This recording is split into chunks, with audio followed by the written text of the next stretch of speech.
Good evening and welcome to the October 9th, 2025 meeting of the LBUSD School Board of Education. The open session is called to order at 6:15. Sorry about we were late. If you are a student who wishes to speak to an item, please write student at the top of your card so you can speak first and do not have to remain for the entire meeting. All public comments submitted via the online form were sent to all board members prior to the meeting.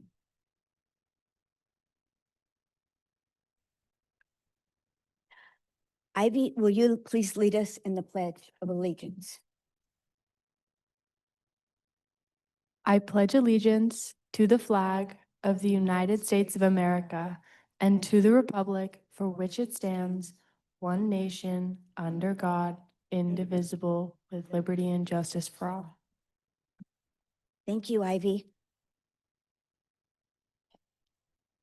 Okay. I have an action to report out of our closed session. A motion was authorized by the board for the board president and the superintendent in consultation with the new CBO to refer the audit report by Michael Bishop and Associates to agencies of regulation and compliance jurisdiction if necessary. The vote count was Board Member Malczewski voted no, Board Member Kelly voted no, Board Member Morgan voted yes, Board Member Hills voted yes, I voted yes. Okay. Now, public comment, items not on the agenda within the subject matter jurisdiction of the board. Clerk Hills, are there any speaker cards for those wishing to comment on items not on the agenda? Yes. First is Yankee Han. Second is Lauren Unterberger. Third is Steve Brown.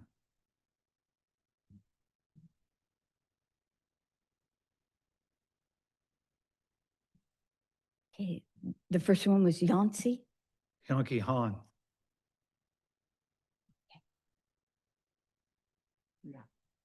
Thank you. Welcome. Hello, my name's Yankee Han.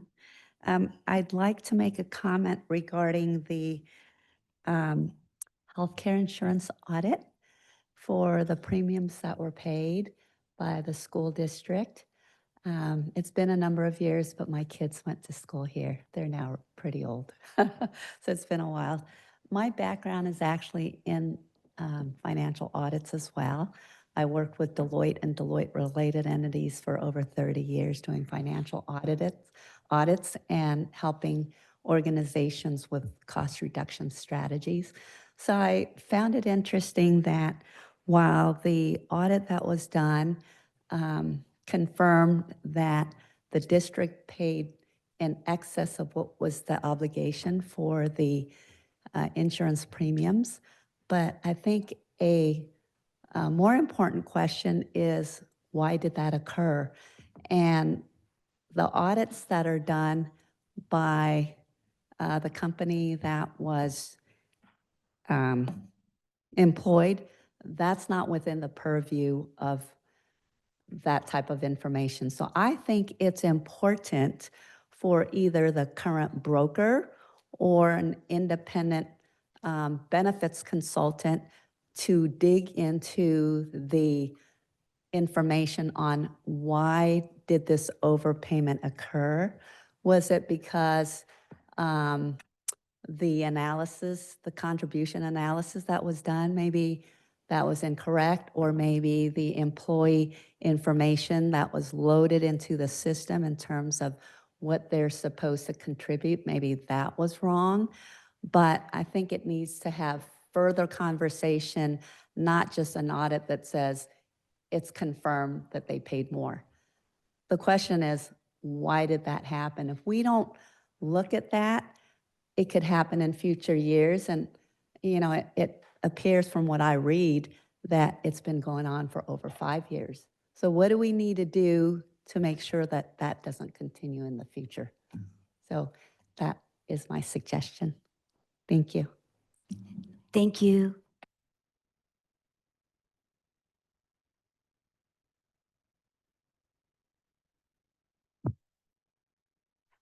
Hi there, Lauren Unterberger. My daughter is in first grade.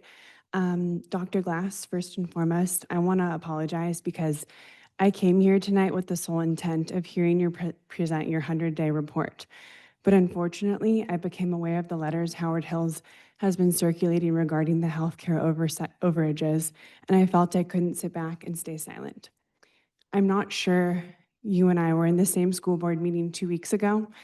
From that meeting, you have mischaracterized what the auditor presented. You have disrespected the staff. You have accused past board members and employees of crimes, and you have likely opened yourself and probably the district to lawsuits.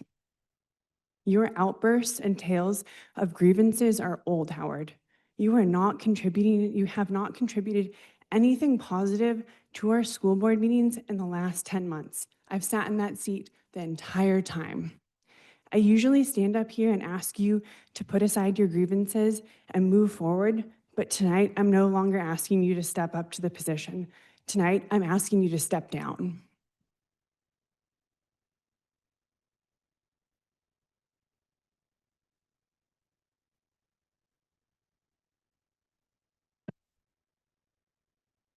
Good evening.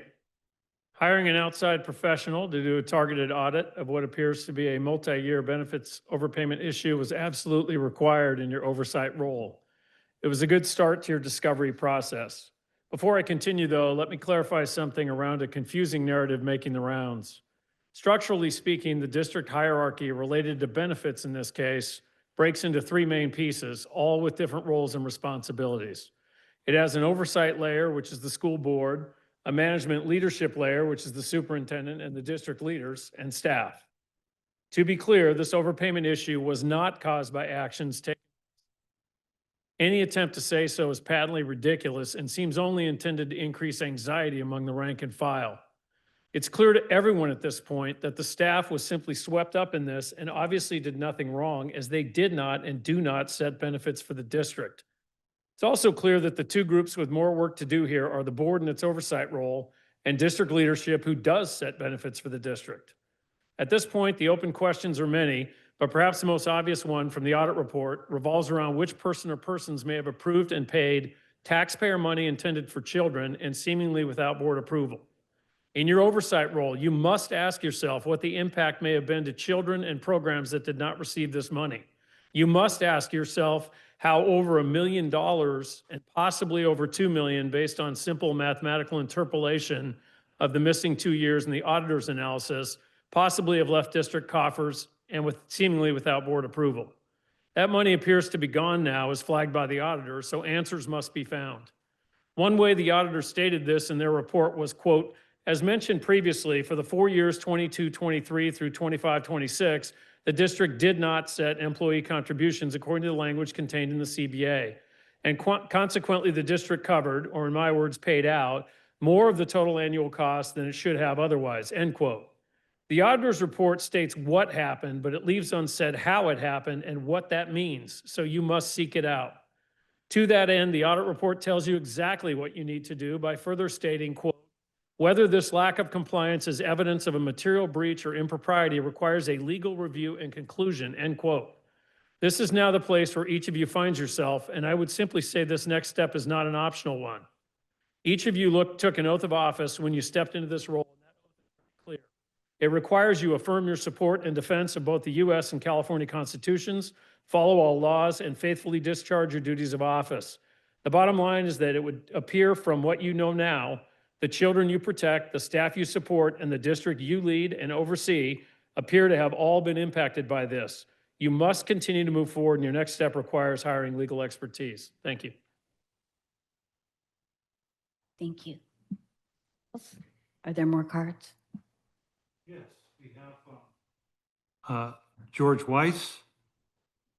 We have Shaheen Sheikh Sadal.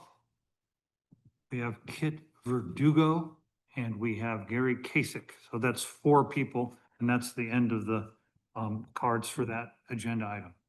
Thank you. Thank you, Board. At the last meeting, the Michael Brown auditing team appointed by the new school board confirmed that the Pagoda Beach Unified School District Employee Health Insurance Plan had been overpaid by $1.3 million since 2021. Forgiving this debt would amount to an illegal gift of public funds. The evidence indicates this was not a simple clerical error or consequence of understaffing. A memorandum of understanding, as I understand it, was executed in 2021 that specifically authorized the overpayments for that year, proving the district was aware of the issue. However, no MOUs were created for subsequent years as would have been required. Furthermore, the auditors confirmed that key staff members would likely have known the overpayments were continuing. This is not a simple matter of an honest mistake. It was a deliberate choice that needs to be explained.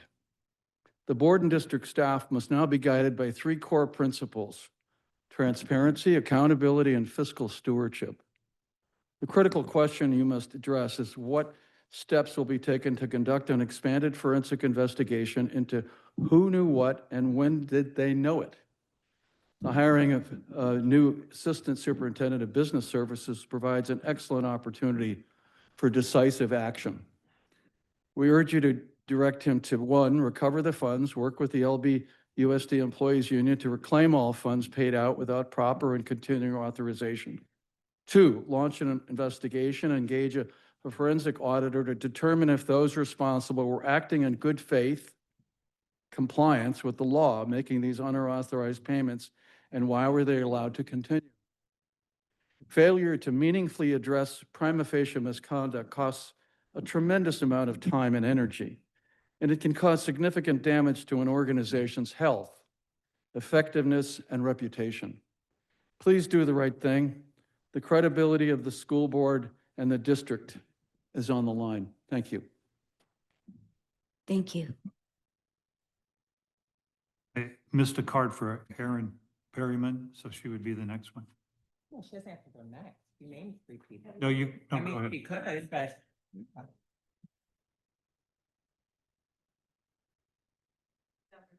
Okay, well, so you don't want to.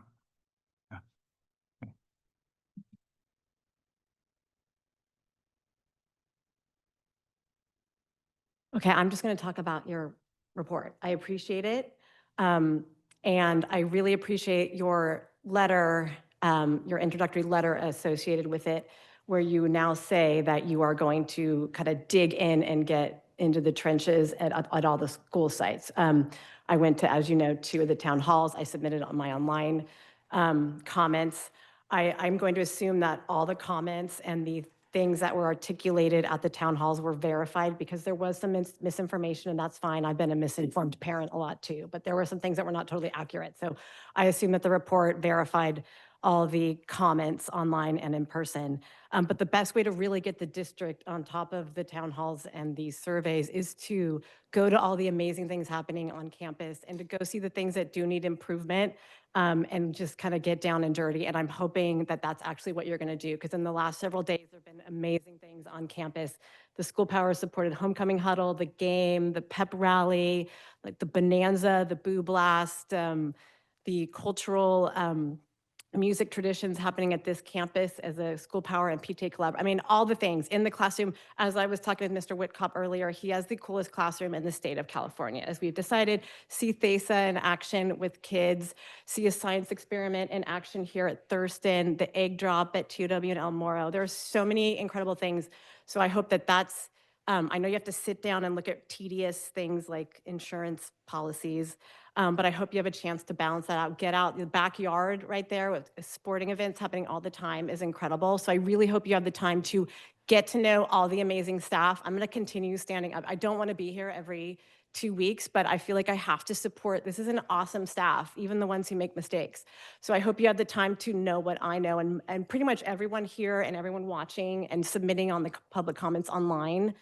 know how great this staff is. So I hope you have an opportunity and your family has an opportunity to really get to know this district and this community and to really feel the love which you indicate in your letter. Like that's your big role is your takeaway as a superintendent, to really understand this district and to know, it was to really get to know the staff and see how hard they are working and either create new teams that need to be created or really help nurture the incredible teams that have already been established, whether that's the awesome custodial staff working super hard every day or the administrative level at the district level, everything in between. Like I can't say it enough. Like I really hope you have that opportunity and you feel the same thing that we all feel as parents and families and students in this district. So thank you. I apologize. That card was given to me as being on the non-agenda items. It turns out that was on an agenda item. So returning back to the non-agenda item, it's Kit Verdugo, Shaheen, Shaheen Sikh Shadal, and Gary Kasich.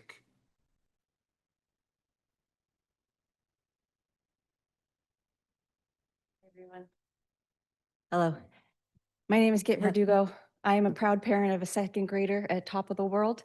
I am an active PTA member, and I bought my home specifically for the reason that it is in the Laguna Beach 5-star school district. I care deeply about this community and about this school district in particular. I'm here today making my first ever public comment in a civic meeting such as this, and I'm here to implore you all to please focus on the students and on this district, and to please leave your vendettas, your self-vindication behind. There is no place for it here. The children need you to show them what civic leadership is. This is such an opportunity. You all are in such an important roles, and your egos have no place here. Your job is to ensure the greatest amount of good for the greatest amount of students and people in this community. That should be the goal of everyone on this board. That community starts with the children, our children, and it also extends to the teachers, the staff, the district, everybody involved here. You cannot do it without them. And the behavior of Mr. Hills and the letter that was written is completely unacceptable for how a board member should behave. If these teachers strike and they walk out because of the behavior of one board member, the parents in this district are not going to tolerate it well. I please ask you to be thoughtful of your role and what your job is, and please focus on getting those things done. Sending a letter of that does nothing. It does no good for this community. All it does is show that you want to vindicate yourself in some way on the backs of others here.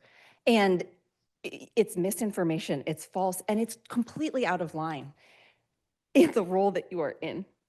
So please focus on what you need to do. How are you going to improve this insurance scandal, as you said, which is not a scandal? I think no one in this room, at least that I have spoken to, would ever want any of these teachers to have to come out of pocket for a decision that was made related to an insurance policy that they had nothing to do with. These teachers did not take this money from the school district. The school district gave it to them. I would like you to please keep that in mind. And whatever happened before, you need to focus on how you're going to fix it now. Make it better. Show us that you can do that. That's what you're here for. Thank you. Thank you.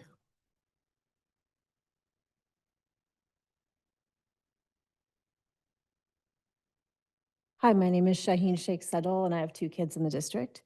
I don't actually have a formal response tonight, other than to say that I did want to alert the community that a recent communication from Board Member Hills has been widely circulated now. It was electronic communication, and that as a result, we now have 27 pages of staff and community comments available on the district's website.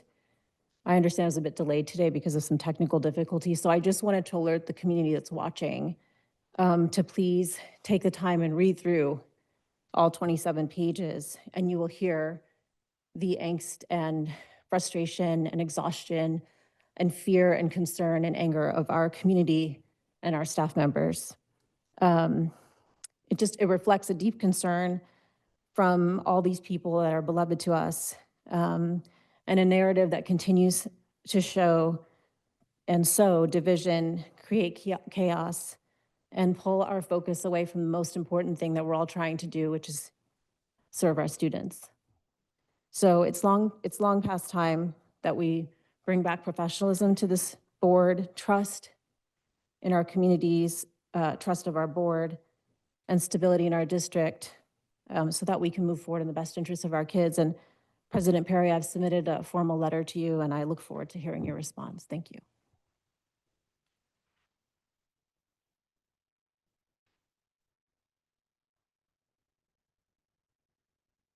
Good evening, everyone. Gary Kasich.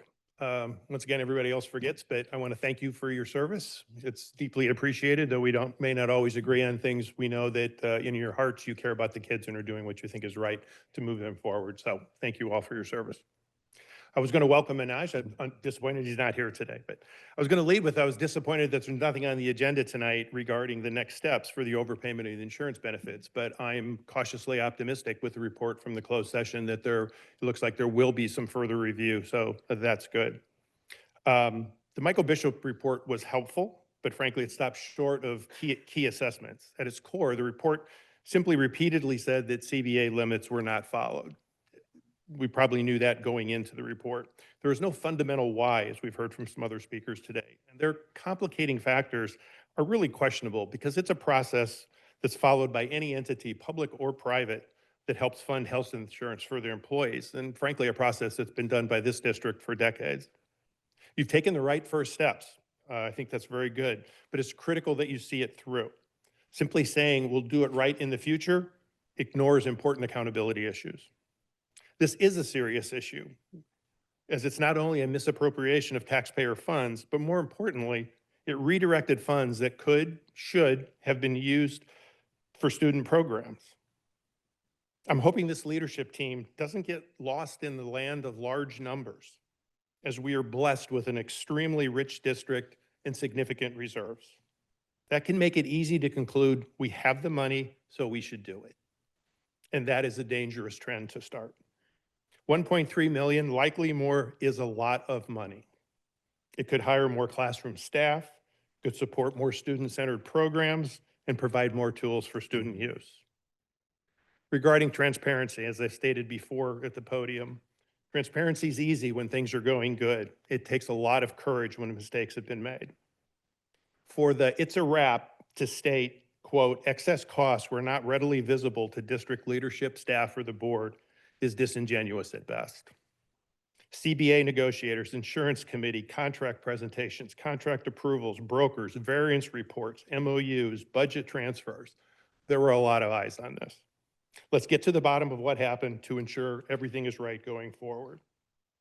Thought it was interesting, as the consultant stated, how long would this have gone undetected if it was an underpayment as opposed to an overpayment? Please don't stop short, finish the job. Thank you. Is that it? Yeah, that's it. Okay, thanks. Thank you, everyone. Can I comment on? No. We're going to do bargaining. No, you can only ask a question. No, you don't. No, You get a 3-minute board report. no, you can do it in your board report. I would just know for the record that the state education code said board members. Good. I'm noting it for the record. Okay, okay. We're going to have a report from the bargaining units, CSEA. Desa? Thank you, President Perry. First, I want to say, Dr. Glass, we're looking forward to your report tonight, and I'm sorry that our report won't be as positive as yours. But my report tonight and Mr. Whitcopp's is to set the record straight. For the transcripts, for everyone in this room, and for those watching at home, let's talk facts.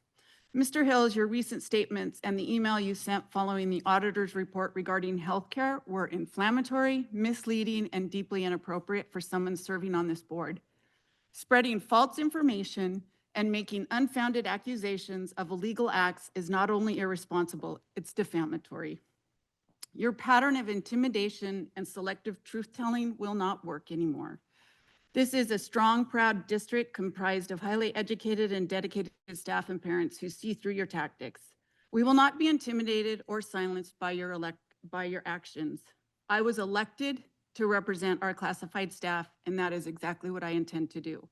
With integrity and without fear of you, Mr. Hills. I will no longer tolerate your harassment or bullying, and neither should any member of this staff. Respect is something that must be earned, not demanded, and the reality and fact is you have not earned it. The unions and hardworking employees of this district did not endorse you because you have shown a lack of respect and collaboration. In the last survey, 87.3% of classified and over 90% of certificated staff supported recalling you. That number speaks volumes about how the staff feels about your leadership. Bottom line, you didn't earn it. That's a fact. Another fact is for over 20 years, staff has watched you as you use your board meetings to attack and distort. People are tired of it. You talk often about the importance of board policy, but you're failing to follow the very policies you cite. You are in violation of board policy 9005, 9010, 9012, 9200, and 9323. You cannot pick and choose which bylaws and policies you follow based on your personal agenda. Accountability works both ways. And if you're going to demand adherence to board policy, then you must be held to those same standards yourself. Respect is earned through integrity, collaboration, and honesty. This district has earned that with staff. You haven't. So not through intimidation or spin like you want right now. We expect all board members to represent us and our district with dignity, respect, and truth, and to act in the best interest of students, staff, and the community. We love this district, and we will continue to stand up for it and for what is right. It's worth fighting for, and we will fight. Thank you, Mr. Whitcott. Thank you, President Perry. I'm going to kind of add on to that a little bit and talk about some board policy and also set a few things straight. At the last board meeting, Howard Hills stated that the unions were here by invitation and we could not have the floor. This is completely incorrect, and truth and facts are very important, as you just heard of some things from CSEA, and they've been lacking some of the statements Mr. Hills has been making. I sit on the diocese representing the employees of LBUSD. It is our right to be here and our membership's right to be represented. According to our contract, Article 3-6, the association shall have a seat on the diocese. Board Bylaw 9005. Within that it says, act with dignity, understanding the implications of your actions. Members are expected to model appropriate behavior in both public and private settings.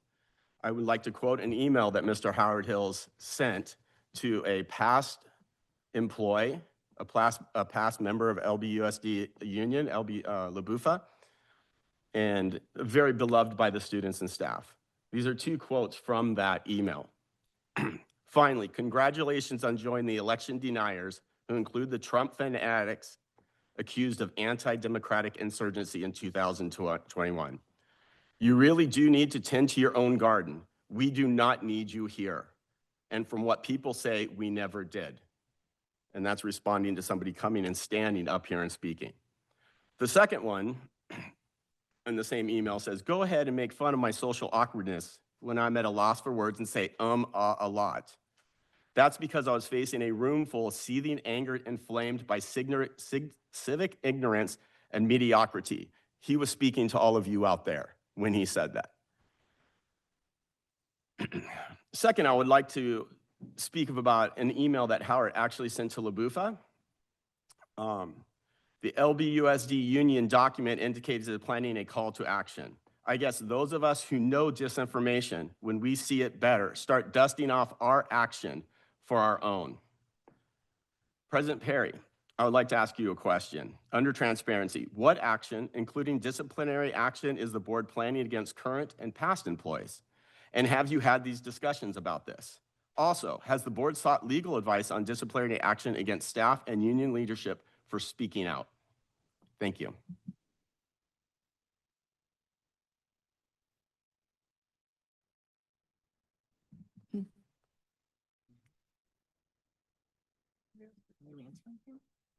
Yeah, I didn't seek any disciplinary action. We didn't seek discipline.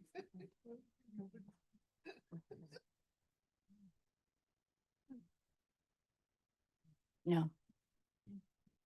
Okay, our school resource officer, I think, would like to speak. Thank you. Good evening. I'm Officer Spencer, also known as Officer York or Officer New York, or my utmost personal favorite that I just found out about is Officer with the Gray Hair. We'll get it going. We're going to look towards a lot of events in the future. We've gained a lot of interest for another e-bike safety course coming up, and so we are looking at dates in January to hold the next e-bike safety course, which has been very popular and very successful. I'm not suggesting that parents run out and buy their children e-bikes for the upcoming gift-giving holiday season, but if you are looking at it, this could be a good opportunity. Coming up, we've got Top of the World Bonanza tomorrow. Looking forward to having my vehicle painted and covered in paint and making it difficult to drive back to the station. Coming up on October 21st, we have the Thurston Thriller, and then of course, Boo Blast at El Moro on October 24th. We have recently partnered with the high school counseling team for an upcoming substance abuse parent event on October 28th. It's going to be kind of an open panel board where we're going to be able to go over substance use prevention, behavior recognition, and how parents can seek help and additional resources for drug abuse recognition, things along that sort. Of course, that event coincides with Halloween coming up just a few days afterwards. So of course, we want to make sure that everybody is being safe as they're going out trick-or-treating and being a little drug aware and stranger danger. I'm continuing my onboarding as a school resource officer and will be attending a National School Resource Officer course next week. It's 5 days, and I will be learning about more of the best practices in safety and student support. The police department is aware of the limited staffing that will be available next week with me gone, as well as Officer Danny. And so they will be backfilling our positions to continue to support the schools. And lastly, this might be the most important one. A huge congratulations to Officer Danny. He is getting married next week, and we definitely wish him the best. Thank you. Thank you very much. And now, Dr. Glass, we're excited for your report.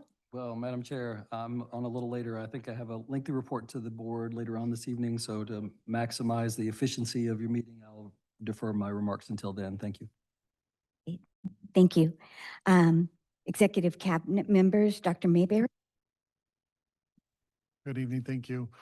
Just wanted to thank the parents and staff for the minimum days that are this week. We know there's some challenges to that, and we offer some after-school care for families that are working during this time. But it's really important to have these goal-setting conferences. It's a part of our framework for the future, where we give kids agency and empower them as learners to meet with their teachers and their parents to talk about what they're learning around academic and social goals. And goal setting is really an essential part of that process. And we do it with the youngest kids that are willing to do that and sit with their teacher and their parent. And so it's a really, really helpful process, and valuable process for students, even when they're really young. So that is going on this week at the elementaries. And then we've also had some very timely professional development at the middle and high school levels as well. That's been really, really impactful and thoughtful, deep conversations around a variety of topics. And so I just wanted to appreciate everybody's time as we have some a little bit shorter days here, but letting everyone know that's been well used and really valuable use of time with our staff. Thank you. Thank you. Mr. Conlon. Good evening, President Perry and board members. I recently attended the AXA Personnel Symposium. This is a multi-day event for California school administrators to gain information, insights into current human resources issues and labor laws, providing interactive workshops and networking opportunities with experts and peers. And then this week, we have wrapped up our interviews for several nutrition department positions, leaving the department fully staffed to support the Scratch Cooking Initiative, spearheaded by Supervisor of Nutrition Services, Brianna McCabe. And finally, we look forward to welcoming Manoj to our leadership team this coming Monday as our next Assistant Superintendent of Business Services. Thank you. Thank you. And now our student board members. Who would like to go first? Okay. Hi, I'm gonna be starting. So I'm just going to be giving you guys a rundown on what's happening at LBHS, try to lighten the mood. Homecoming was this past Saturday, and there's an upcoming student senate that will be happening at Laguna Beach High School. We have that every year, just for the students to kind of give their input. Laguna Beach High School College and Career Center is welcoming over 115 college admission officers to our LBHS campus from September through November 15th. Admissions are open to all students grades 9 through 12, and they're held before school, during lunch, and during tutorials. Financial aid workshop was held yesterday on October 8th via Zoom. The College and Career Center is hosting a college information night on October 15th with the guest speaker, Rob Frenique, who is the editor-in-chief of the Princeton Review, from 6:30 to 8:30 in the LBHS library. There's a study, a UK presentation and fair with Russell Group Universities equivalent to the Ivy League universities on October 16th from 7 to 8:30 p.m. in the LBHS library. Study at Cambridge information evening, October 20th from 6 to 7:30 p.m. in the LBHS library. And Laguna Beach High School will be hosting a district-wide learning walk on Wednesday of next week. And we are excited to welcome our colleagues onto campus for class visits. And then I'm going to give you guys a rundown on what's been going on at El Moro and TOW. So at El Moro, the kids are in the midst of submitting drawings for our annual Boo Blast t-shirt competition that's due next Friday. And the Sea Lion Squad has planned several fun student activities for our Boo Blast Spirit Week beginning October 20th. And of course, we are eagerly anticipating and inviting all of you Laguna Beach community and board members to attend the Boo Blast on Friday, October 24th. At TOW, the TOW Student Council held a window decorating contest with the winners painting Mr. Turner's view with festive fall themes. And the PTA's 10th annual Bonanza is tomorrow after school, and students and staff alike are very much looking forward to it. And TOW's PAL students have been selected and will begin their training soon on running that. Thank you. That's all we have. Anything else? No. Okay, thank you. Board Member Morgan?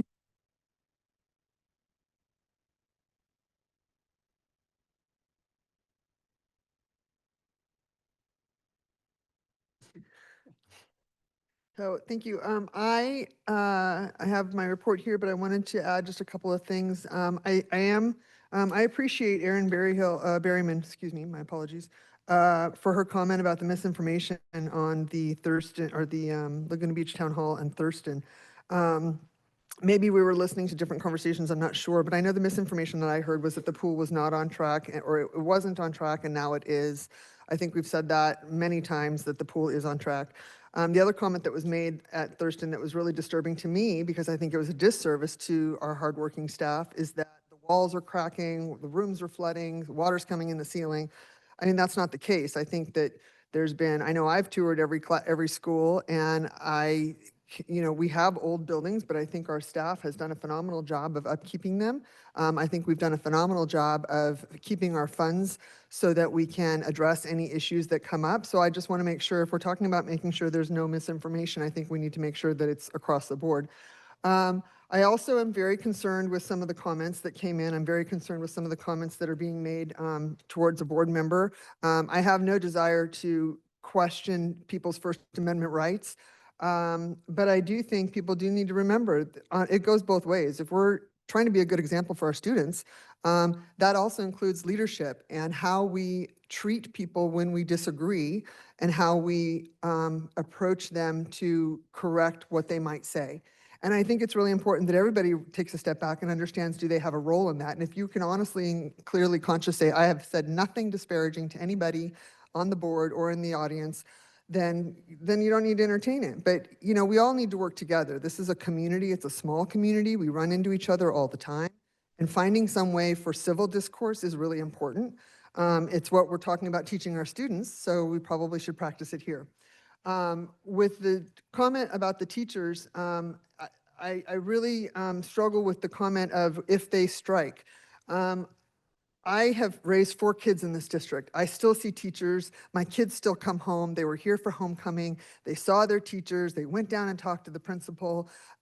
This is a small community. Our teachers are awesome. I love our teachers. I support our teachers 100%. I don't know that the insurance issue is a staff issue. I don't know that, but I do think that staff has forgotten that you do need the board to help solve it. Well, you can't solve it alone. Staff can't solve it. Administration can't solve it alone. We have to partner. And so the more you attack us, or one in particular, I think it's really not a great way to start. So I do want to point out there was an article that came out on October 7th. If you get EdSource, you should take a look at it because it does create some concern for me.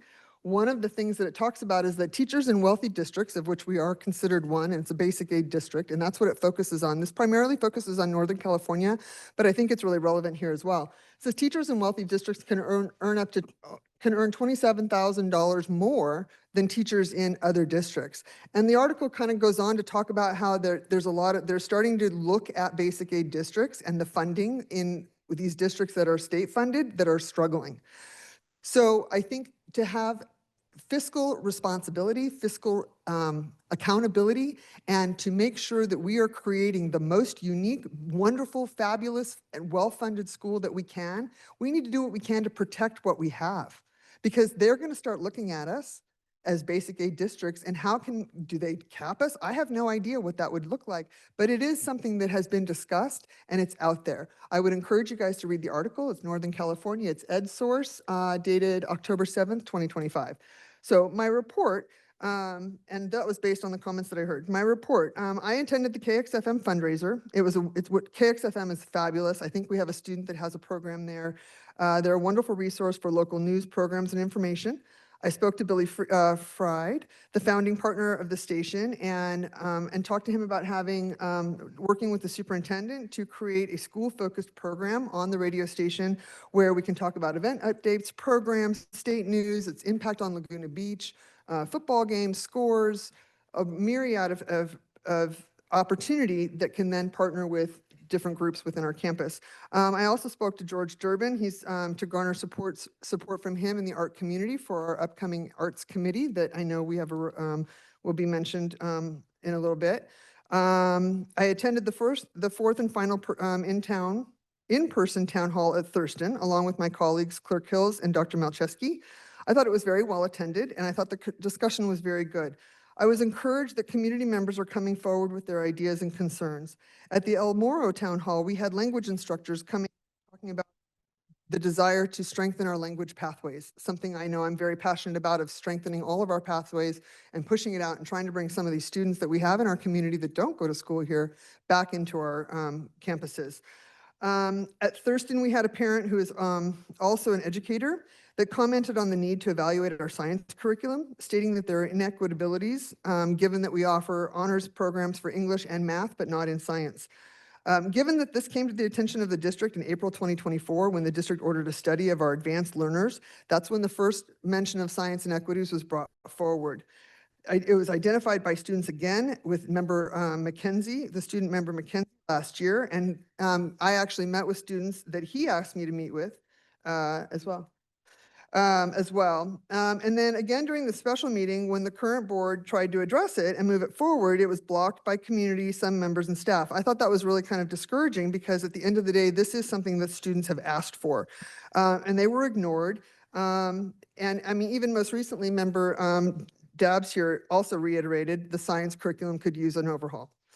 It's time to address this with a common perspective. As Aaron Berryman constantly mentions, it's all about the students and providing the absolute best education possible.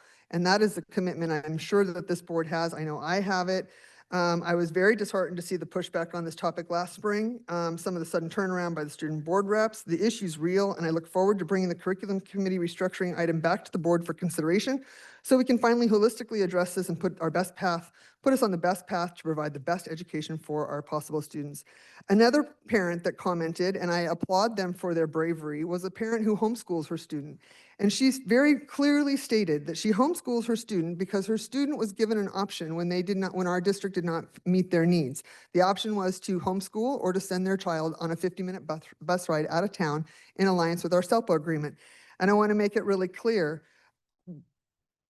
the students are sent away because we don't have the programs. And the research that I've done recently has, since November until now, when you have a student that's being evaluated for that IEP, the staff has to look at what we have on our offerings. If we don't have what they need, they have to refer the student out. The problem is we can bring these programs back in. We have the funding to do it, and we didn't. And so that was very concerning because it's not that we cut special ed funds. I've never said that. We cut programs. But when we do cut programs, that money goes back to the general fund. So something to kind of think about. That comment about the cutting funding for special ed is also on the Fuel website, so I do hope that they will review that and correct it where necessary. I'm appreciative for Dr. Glass for putting these town halls together after years of expressing them and suggesting them as a private citizen, and I look forward to the final online Zoom town hall offering that expands access to the Laguna Beach community. I'm grateful that the purpose of the town hall was to allow a safe environment for a voice, and that we were able to create a positive growth mindset approach to understanding and embracing the community's input in such a constructive way. As volunteers, we've been very busy. I also attended 2 special board meetings, and I'm grateful that we demonstrated the ability to hold special meetings with a board quorum, but not necessarily all board members present. I was encouraged, given the intense pushback we received after our initial December 16th meeting, as well as a curriculum-focused special meeting where we tried to comply with best practices and in identifying a superintendent.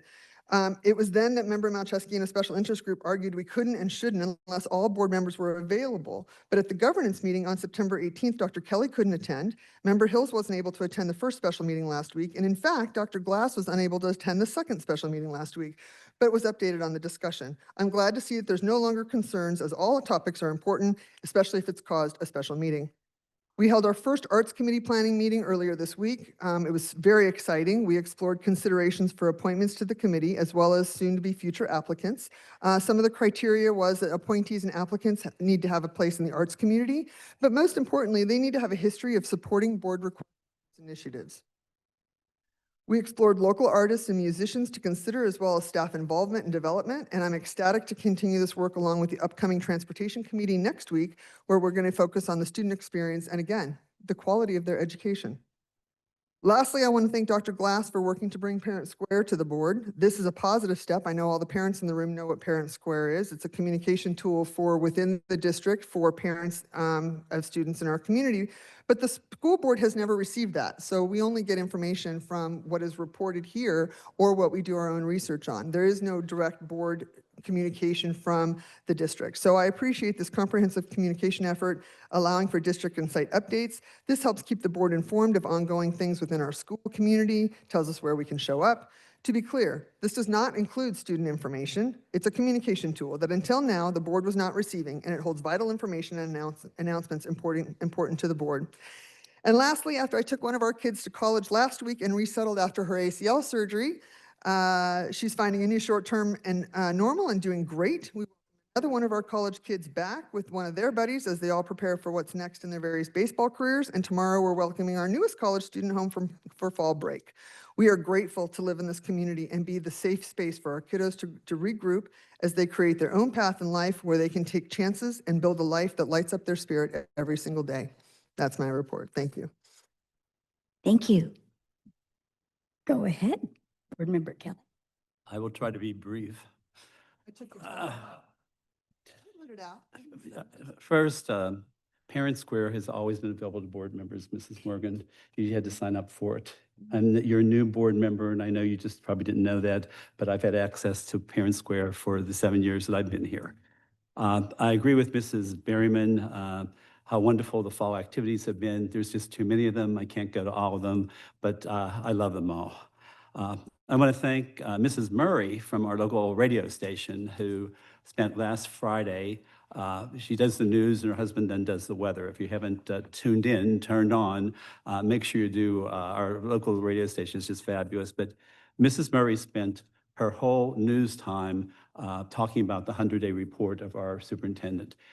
She was articulate, she was great. She gave lots of credit to everything that you talked about, everything you're doing, and I was just so delighted as I was driving along looking at the ocean. The rest of my time I spent dealing with fires that were started by board members, and I'm sorry that that's where I have to spend my time. And in closing, I just want to say that health payment issues were not started by the faculty and staff. They had really nothing to do with them. That was basically something that the administration did, and they should not be blamed in any way or retaliated against. Thank you. Thank you, Dr. Kelly. Dr. Malczewski.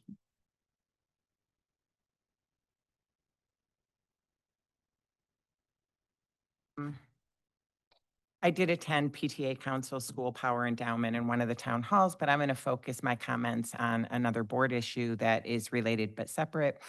At the January 23rd meeting last year, the new board majority agendized the district's communication plan for discussion. And I know Mrs. Morgan wanted to talk about two-way communications in public records, but it veered into a critique of the plan and a call to rethink it, including more board input. Mr. Hills argued that the president of the board should have a larger role in board and district communications, including working with the communications staff. I didn't agree with Mr. Hills then, his interpretation of the bylaws, I don't now, but we did all agree at that time that we would bring it up at a future governance meeting. And we also agreed that to the extent that President Perry has a role in communications, the board president is not the spokesperson for the whole district. And Board Policy 9200 says that a board member has no individual authority. We should operate as a collective authority. This principle was underscored at the spring governance workshop with Leadership Associates, that board members must communicate as a collective body. So President Perry speaks on behalf of the board, and her public speech should represent the entire board.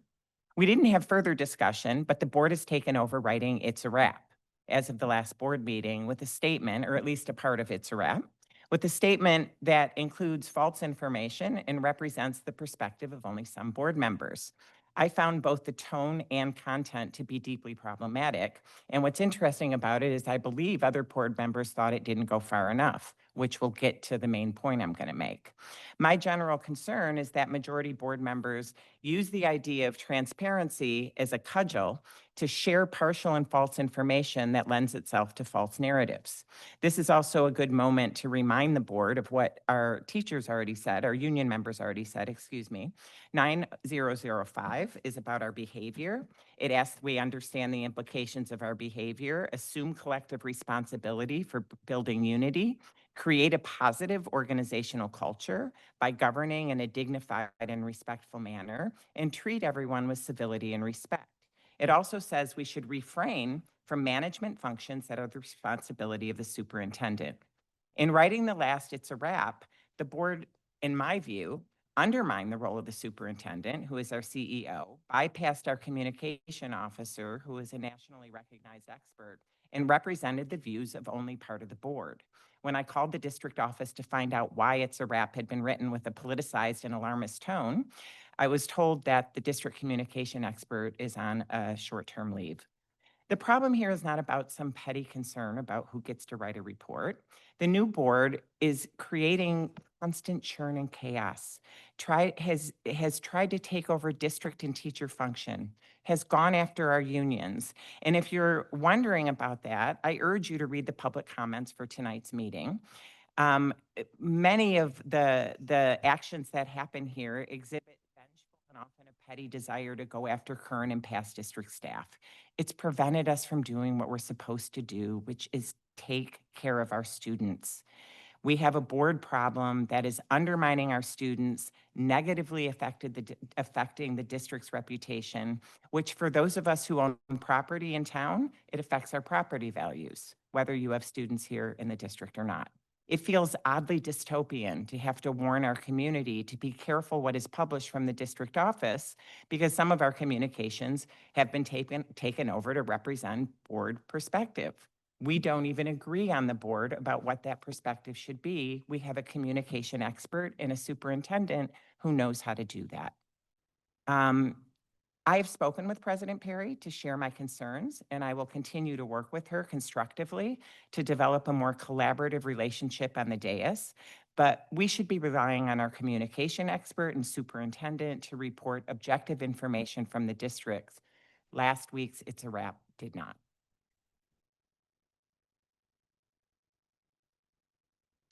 Thank you. Clerk Hills? Yeah, well, there's a lot to unwrap there.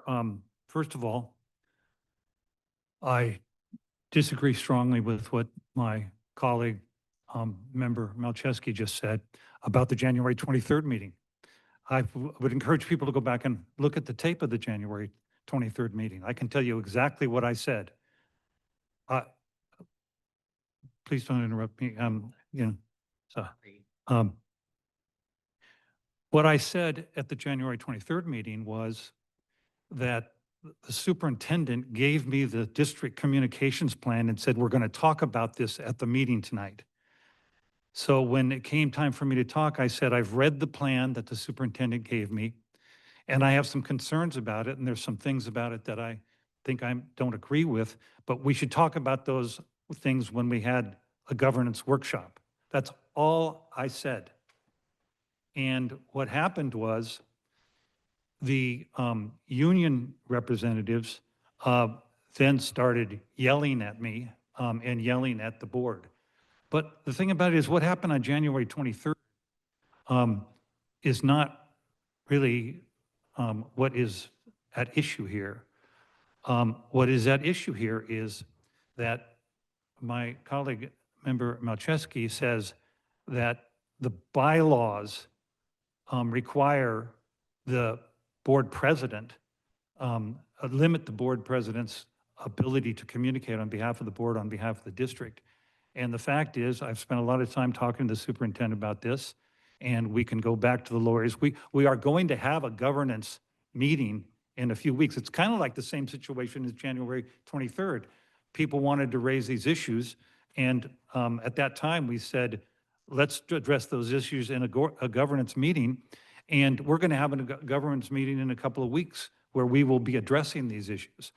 But the fact is that Board Bylaw 9121 states that the president of the board, in conjunction with the superintendent, can speak on behalf of the board and the district to the media. It also says that the board president is the lead representative of the district. She speaks for the board on district issues with respect to the public, addressing the public. And the very same board policy that gives the superintendent the lead role in communicating for the district also states that the board president is recognized as having the authority and responsibility to speak for the district. Now, you all are sitting out there saying, this is down in the weeds, but this is what they're trying to make an issue of, as if somebody's on the right side of this, somebody is on the wrong side of this. The argument we're making is that they're saying that the president has no role in communications. We're saying that the president has a role and the superintendent has a role, and they have shared powers and responsibilities, and there needs to be collaboration. So if that's some kind of wild, crazy idea of mine that there's shared responsibilities and that there should be collaboration, I plead guilty. The other thing I want to address is that the quotes that were read from emails, that's an email between me and a woman named Dawn Honeycutt. And what that email was about was her coming into this board and stating on the record that I had violated the rights of the student board members, that I had released information and documents. You see, you talk about putting the students first. I had gone to the Model UN at the invitation of the Model UN faculty and members and students and made a presentation. They had responded to me very positively. The faculty wrote me emails and said, "This was great. Thank you for doing it, Howard." The student, who's the Secretary General of the UN, Model UN, wrote me an email and said, "Thank you very much." So Don Honeycutt, who used to be a member of the staff, came down and came in and said that that I had released student records illegally and in violation of the student rights. And she told the students that I had done that. So I guess one response I want to give, or I'm forced to give now that this is all being disgorged here, is that we now have received a legal opinion from the district council stating that I did not release student records. So a student on this board was lied to by somebody and told that I had violated their rights when in fact I hadn't done it. And so I got into an exchange with Dawn Honeycutt, and yes, she said a lot of uncivil things to me, and I said some pointed things to her. And so you take that out of context and read it, but that's fine. But the fact of the matter is that the other aspect of this is you hear people say, well, let's all be civil, let's not, let's not try to settle old scores or whatever. But the fact of the matter is that, and we hear people talking about setting a good example for the kids. Well, there were people here earlier that have left this room that participated in cyberbullying, who participated in social media abuse that included accusing me of being a pedophile and stalking little girls. And they took those emails and they sent them to my grandchildren. And so then when I met with the two union representatives, I was told, "Oh, Howard, you're overreacting. They didn't really accuse you of being a pedophile." Well, we now have a legal opinion from the council of the district that I was accused of being a pedophile. So you don't want to get into all this. I don't want to get into all this, but they are raising these issues, and this is the truth about these issues. I would rather talk about, and by the way, last thing I want to say in response is that the union contract in the case of LaBufa gives you a seat where you are designated by the board to sit, and there's no similar provision for the other union. But the point I was making was that doesn't make you a member of this body. You're elected by your members to represent your members. You claim that you had the floor before this body. This is a legislative agency, and the only people that have the floor in front of this body are the members of the agency. And that was the point I was making. The fact that you have a seat at the table, and then we can discuss the issue of whether or not you've acted consistent with your contract. But the last thing I want to say is this. I'm going to repeat something that I said before, because apparently we have selective listening. I was acting president when the staff informed the superintendent that there was overspending. And the superintendent called me and said, "I want to advise you that I've been informed that there's this overspending problem. And it's a serious problem. That I've talked to the staff and I've decided on an approach to addressing it and getting beyond it and resolving it, also finding out exactly what happened." And what I told him was that I understand what he was saying, and that I would be supportive of him in going forward with his plan, but that I had two conditions for supporting him. One was that I did not want us to repeat the same action that had been taken by the board previously of approving spending in excess of our caps, because that's a violation of law as recognized in the audit report. The other thing I said to him was that I would support, and I would recommend to President Perry when she returned, that we support the superintendent in developing an approach that doesn't punish the members of the union, because they should not bear the brunt of correcting this mistake. We should find a solution to it that doesn't hurt our employees.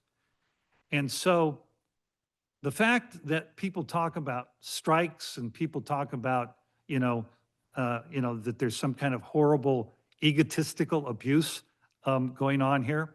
All I can say is that I've worked with unions throughout my professional career. I've never seen a union misrepresent facts to its union in a survey and then take the results of that survey and claim that it gives them a moral or other mandate to criticize people who are elected officials doing the best they can to actually support the members of their union. Lastly, since my report that was full of all kinds of positive stuff has been overtaken, the issues that Member Malczewski has raised about the role of the superintendent and the role of the board, their relative roles, she sees it one way, I see it a different way. I see it as shared powers and collaboration. She sees it as like a separation of powers, which is not what's involved at all. We're going to be discussing that in the meeting, but we're also going to be discussing the December 16th meeting when Member Malczewski attempted to preside over a meeting of the board with no legal authority to do so, and we had to take extraordinary parliamentary actions to prevent that from happening when she, in fact, had the room full of people who were going to support her to be elected president pro tem, which she hadn't done. So we'll get to debate all these things if people want to debate them. But the fact is, people talk about that December 16th meeting as, oh, the first meeting of the board showed how bad these new people are that are on the board. Well, I invite you to go back and look at the August 15th meeting of the board before we were elected. When you want to see a board in dystopia, go see the board on August 15th of 2024. That's a board in dystopia. So the fact is, when we talk about 1.3 million that was overpaid, on July 24th, when the superintendent explained the problem, my biggest concern was how we can do this in a way that doesn't unfairly hurt the members of the union. We're going to discuss those issues at the governance workshop that's coming up. Other than that, all I want to say is that in addition to the fantastic homecoming game and the performance of our football team at that game and the game the week before that was as good as a really good college football game, I'm totally thrilled about the season we're having with our football team. But I also want to mention that at last weekend's Brook Street contest, all grade levels in all of our schools were represented by young men and young women, and the students of this school district, young women and young men, performed in an exemplary way and placed really well in the contest. So our schools did really well in the surfing contest as well as on the football field. Thank you, Clerk Hills. I don't have much. I want to hurry on to Dr. Glass's report. I met with quite a few people last week. I met with some wonderful parents about special education issues. I met with some of the La Papa artists that were working at Heisler Park with students, and some other artists about art coming up. I met with some people about the insurance issue and transportation. I met with several city council members that have some great ideas about the school district and the city working together for opportunities for our students. I volunteered for the Chamber of Commerce because they help our students with a lot of summer jobs as well as mentoring our students. And I attended the My Hero Project, which celebrates stories highlighting remarkable individuals, both children and adults. And many people in Laguna have been honored. One of the films that has been very special to me. Two students that I adored. One was Sean McGilvery and another one was Joey Masala. And they were about 10 years apart. And when Sean was in graduate school for film, he did a film about Joey before Joey passed. And that was, you know, they're far enough apart. They were never in school together, but I felt like they were both mine and it was wonderfully done. And I feel so appreciative to be in this town where I can see things like that, or students I had do wonderful things for students 10 years younger. Anyway, I'm appreciative of that and so happy to be here. And Dr. Glass, let's go on to your 100-day report. I forgot to ask, are there any speaker cards first, Clerk Hills, for the 100-day?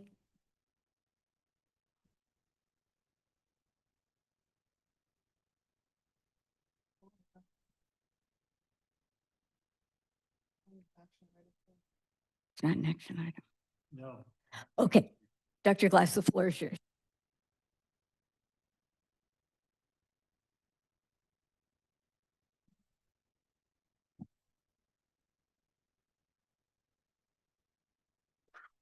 It's a little longer, thank you. Good evening, President Perry, members of the board, students, staff, members of the community.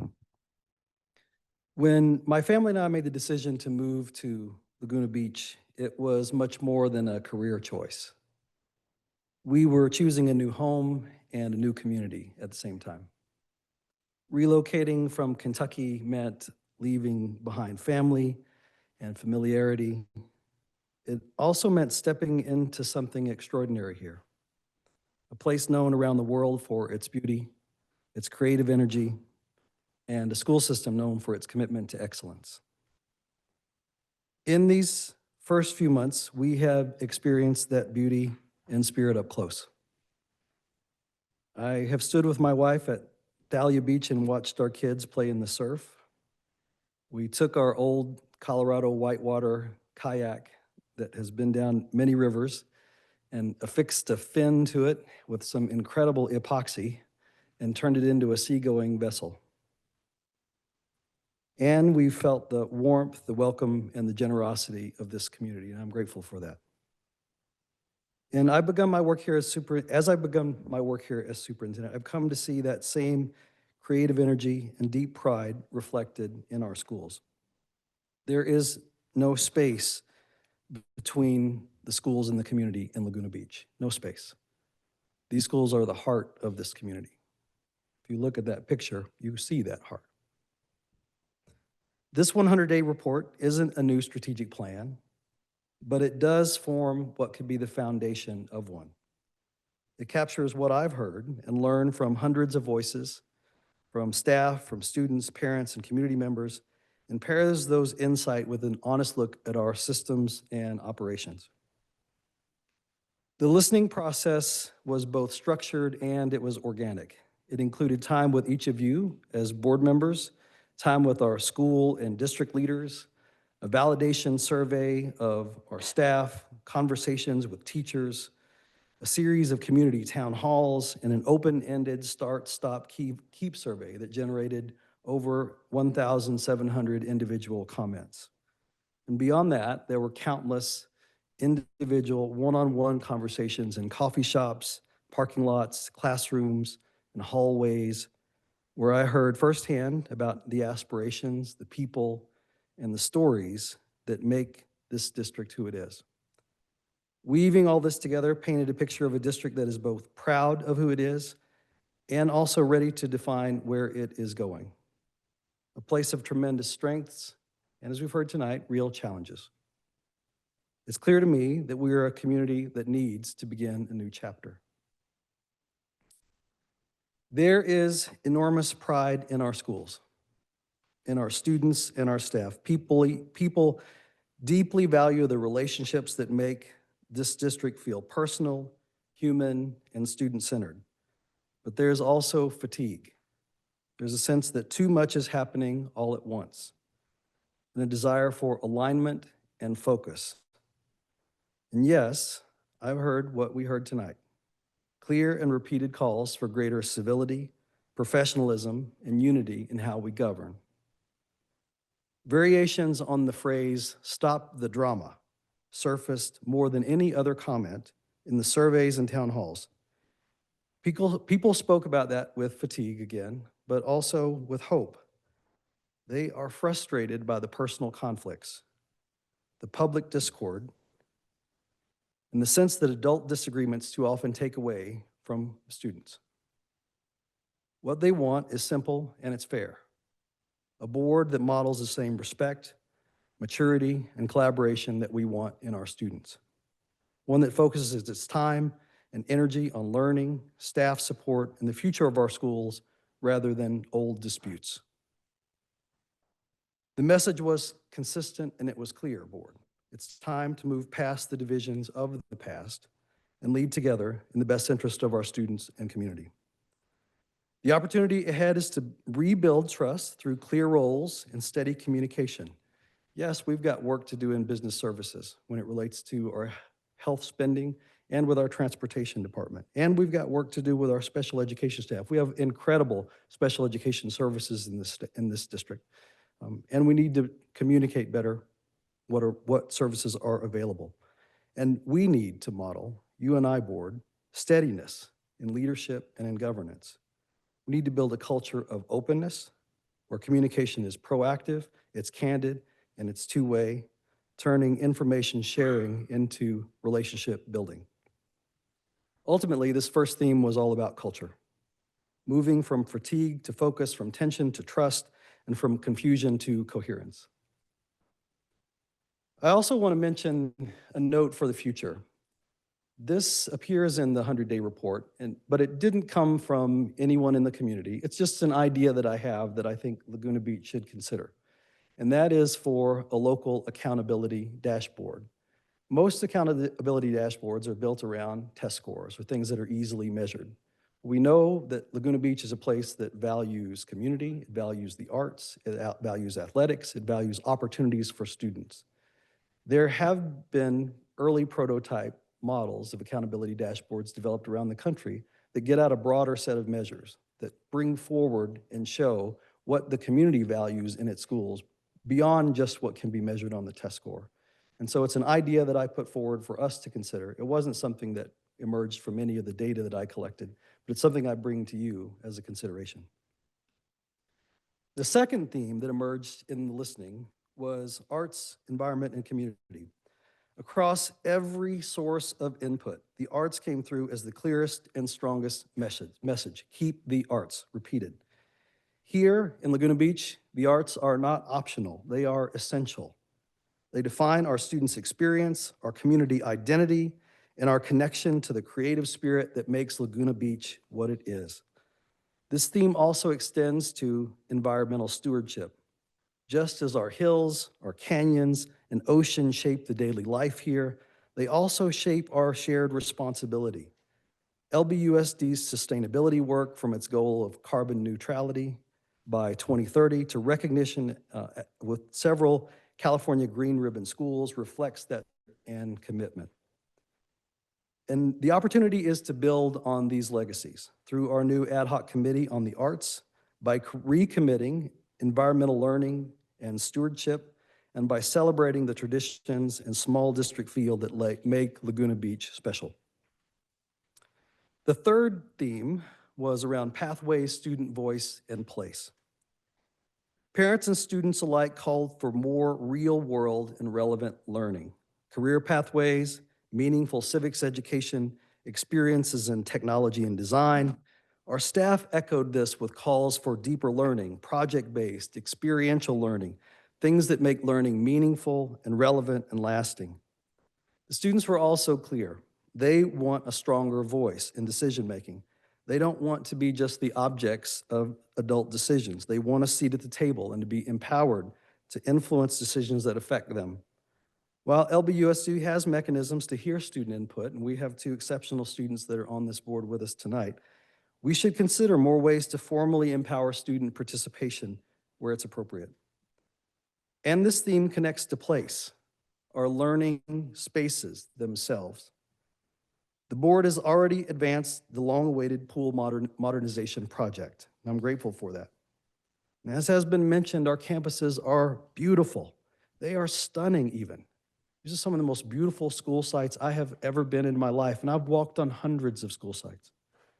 But they are also aging, and they're showing the wear of being well-used and well-loved. They deserve a long-term plan, and soon this community will face a choice, whether or not to renew the district's 2001 bond and reinvest in the schools for the next generation. The decision is about more than just facilities. It's about legacy. The renewal of the bond, combined with the district's regular capital transfers and bond premium that would be generated through the sale of the bond, could generate nearly $90 million for school improvements. This is a once-in-a-generation investment in our community's future. What could it mean? It could mean modernizing learning environments, renovating classrooms, upgrading science and arts and CTE spaces, all aligned to the learner profile. It can mean improvements in safety, accessibility, sustainability, security upgrades, ADA improvements, energy and water efficiency that reflect our community's commitment to the environment. It can mean expanded community use and pride in the spaces that serve our students by day and can serve the broader community after hours, keeping our schools at the heart of Laguna. Perhaps most importantly, it would say to the next generation of children here, Laguna Beach believes in you and we are investing in you. Because when a community invests in its schools, it invests in its children, in its property values, and in its shared identity, anchoring families here and keeping Laguna a place where people want to learn, live, belong, and raise their children. Ultimately, the board's going to need to decide whether to let the voters make that decision. And of course, we'll respect what the voters decide. But I would offer that this is not a question of taxes and buildings, just a question of taxes and buildings. It's a question of what kind of community do you want to be? Do we want to be? And what future will we choose together?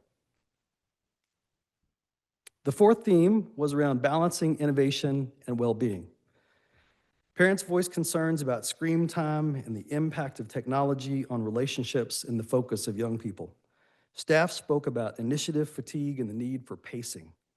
Students reminded us that technology itself isn't necessarily the problem. It's how we use it.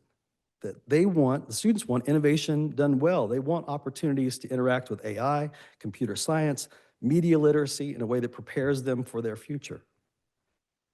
The opportunity is to hold both of these truths at the same time, to reduce distractions while embracing meaningful innovation, to ensure change is purposeful and paced, and to prioritize wellness, belonging, and safety so every student feels valued and supported.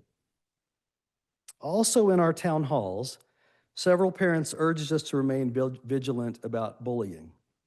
While not the most frequently cited theme, it is central to our kids' well-being. Families ask for clear communication, consistent follow-through, and a visible commitment when incidents arise.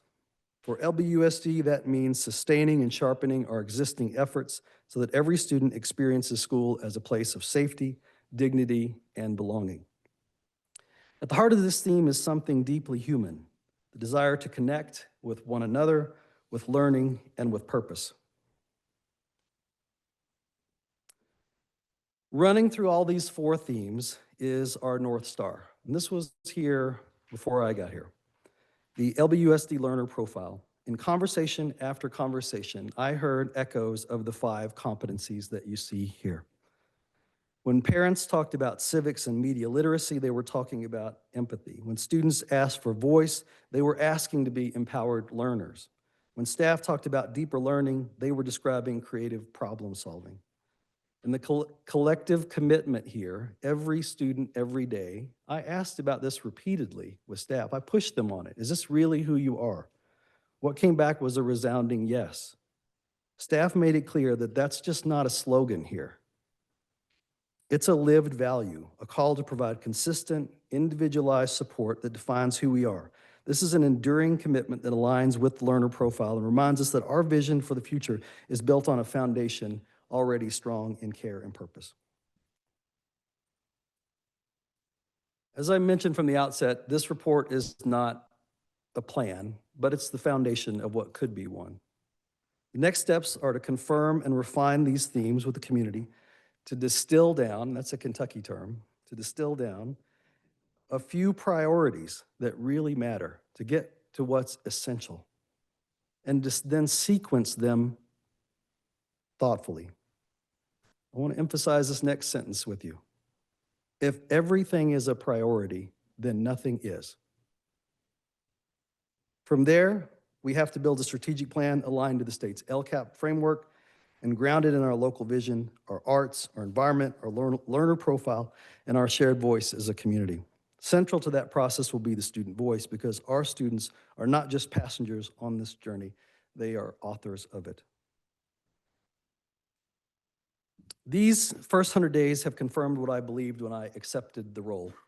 Laguna Beach is an extraordinary community with remarkable schools. The challenges are real: strained trust, divisions that distract, the need for coherence. But I think our strengths are greater if we can pull together. A small district with proud traditions, a community with thriving arts, and people who deeply care about our children.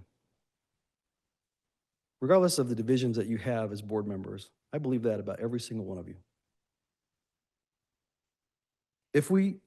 The story of our future will not be written by chance or circumstance. It'll be written by the choices that we make at this table, by our willingness to take ownership for our actions. Any dysfunction that's happened in this room, every one of us has contributed to it in some way.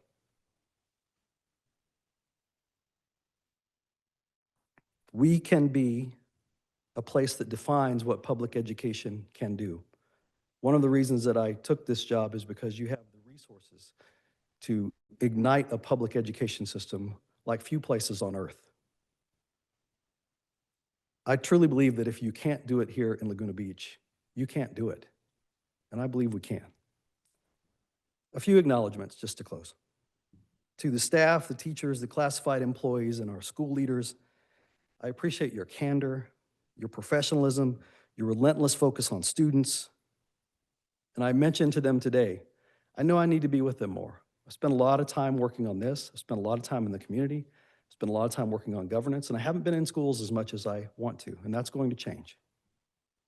To our parents and community members who came to our town halls, that filled out the surveys, that stopped me for a conversation, your insight shaped this report in many ways. And to our students, they're the heart of everything that we do. Thank you for your courage and your voice. And to you, board members, thank you for your support in this opportunity. I am honored and excited and ready to help you write the next great chapter in this story of this superlative school district. Thank you, Madam Chair. I'll yield control back to you and happy to take any questions.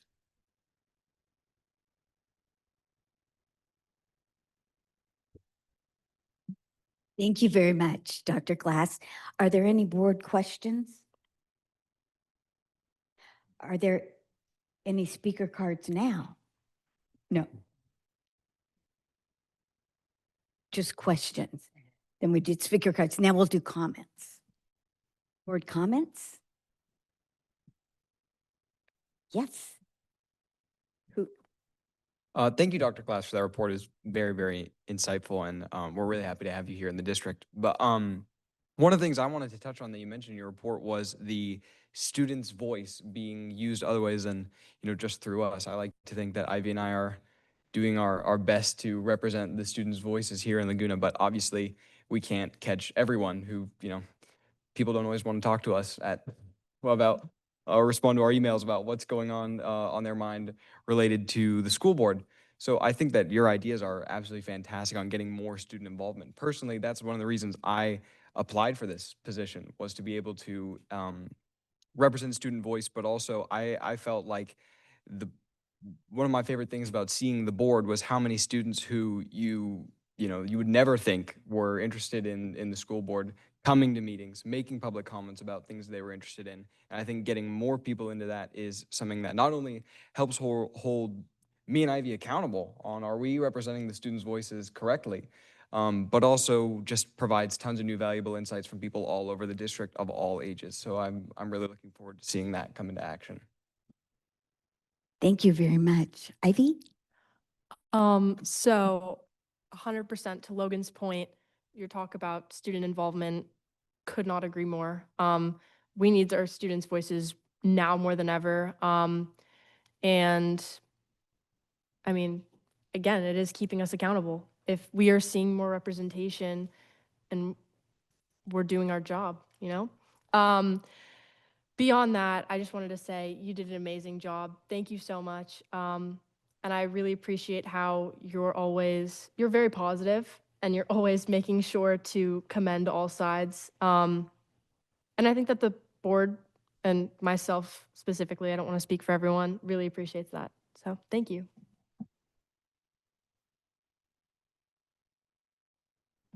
Any other board comment? Little box. I couldn't find it in here, so I couldn't comment on it, but I thought what you're talking about the future is just great. I just want to say, I thought it was a great report. Your comments about if everything is a priority, nothing is, really resonates. And so I look forward to you in your capacity as our CEO to keep us directed and focused on what we can do and when we can do it. So thank you. Clerk Hills? Yeah, Dr. Glass, congratulations on your statement. I agree with Jim Kelly. The idea of having a dashboard that looks at academics, looks at test scores, doesn't do a lot of, this thing of rankings, I've never gotten an opportunity to do it because our meetings have always been sort of very robust. But I want to really talk about a study that was done down in Texas about the fact that dollars per student does not really predict rankings or what's going on in education. You've got schools all over the country that are low funded who are doing well, and you've got schools that are funded well and are not doing well in terms of academic test scores and rankings. And the title of the article was "Everything You Know About School Rankings is Wrong."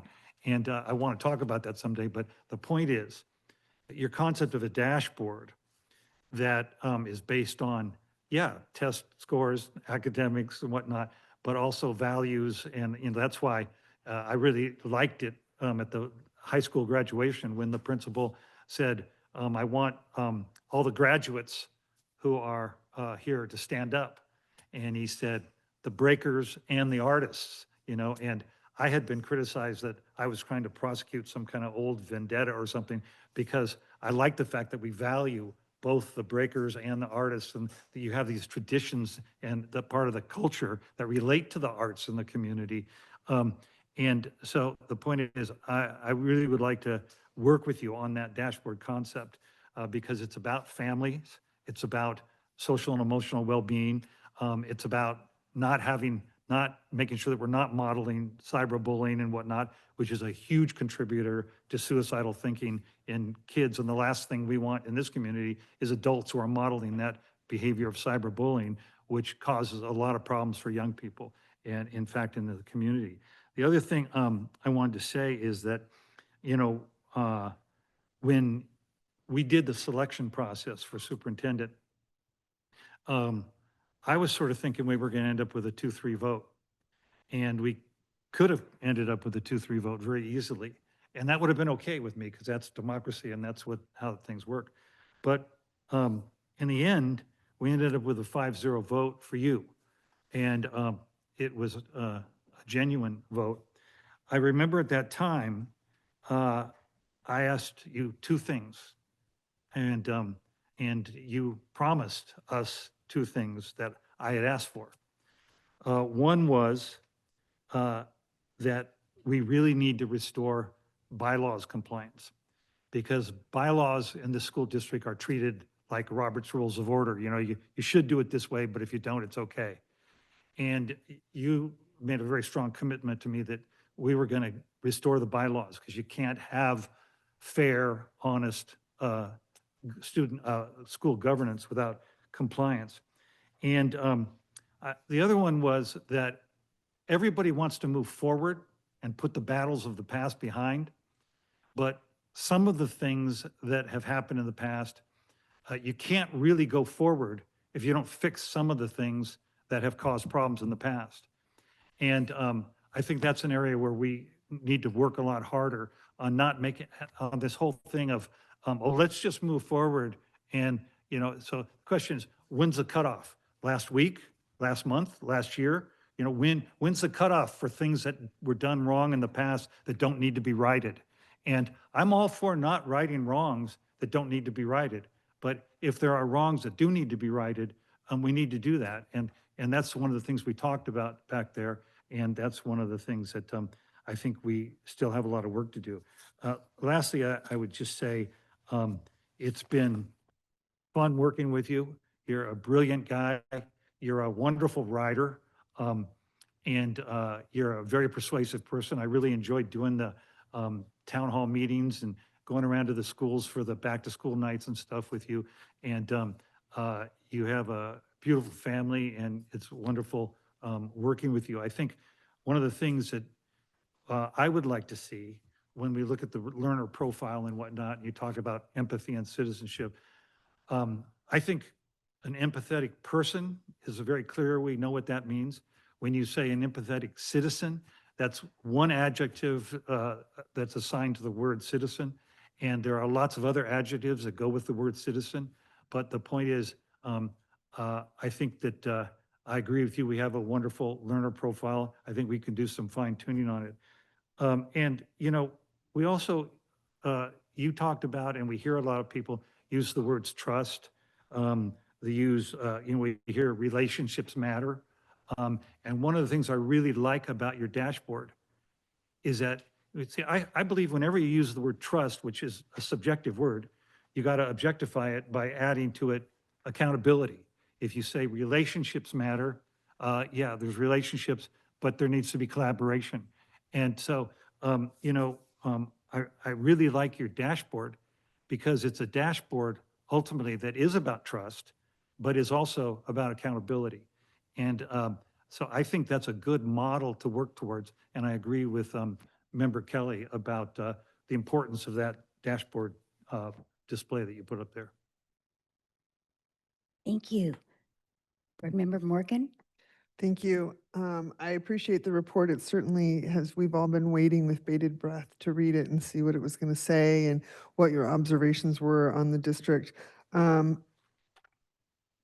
I feel that how this report has come about, what the content is, it speaks to me very clearly. It is certainly one of the many reasons why I chose to take this on. We have a very fabulous school district, but we also can afford to make it more of our community's central focus. It's a goal of mine. It's what I have said to many people, and I appreciate that you recognize that and as the community's desire also, because that is who we represent as the community in different ways and not all the same. And I think that's really important to remember that, many people in this community had kids in the school. Many people in the community currently have kids in the school. And I think the effort that you've done to capture all of the different perspectives, I appreciate. I am very excited to work with you going forward, and I appreciate all the insight that you give me.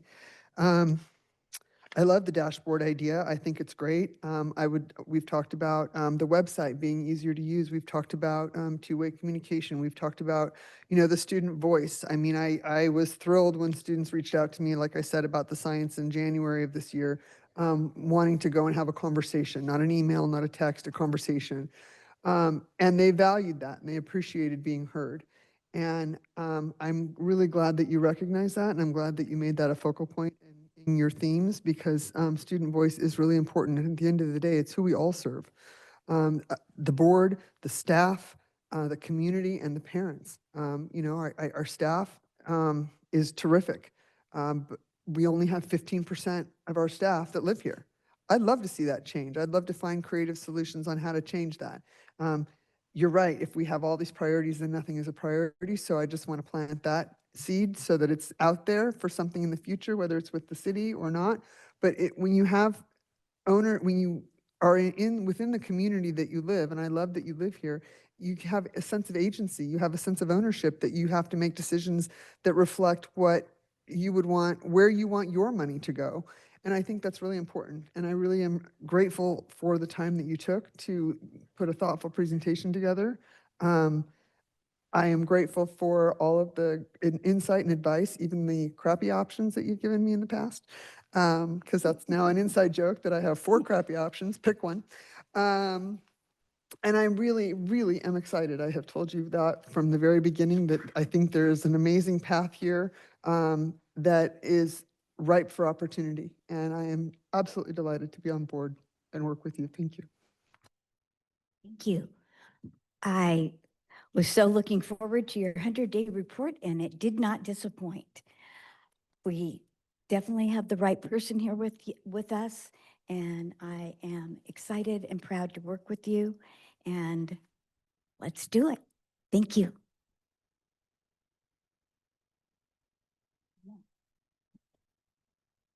Information items from Human Resources. Mr. Conlon.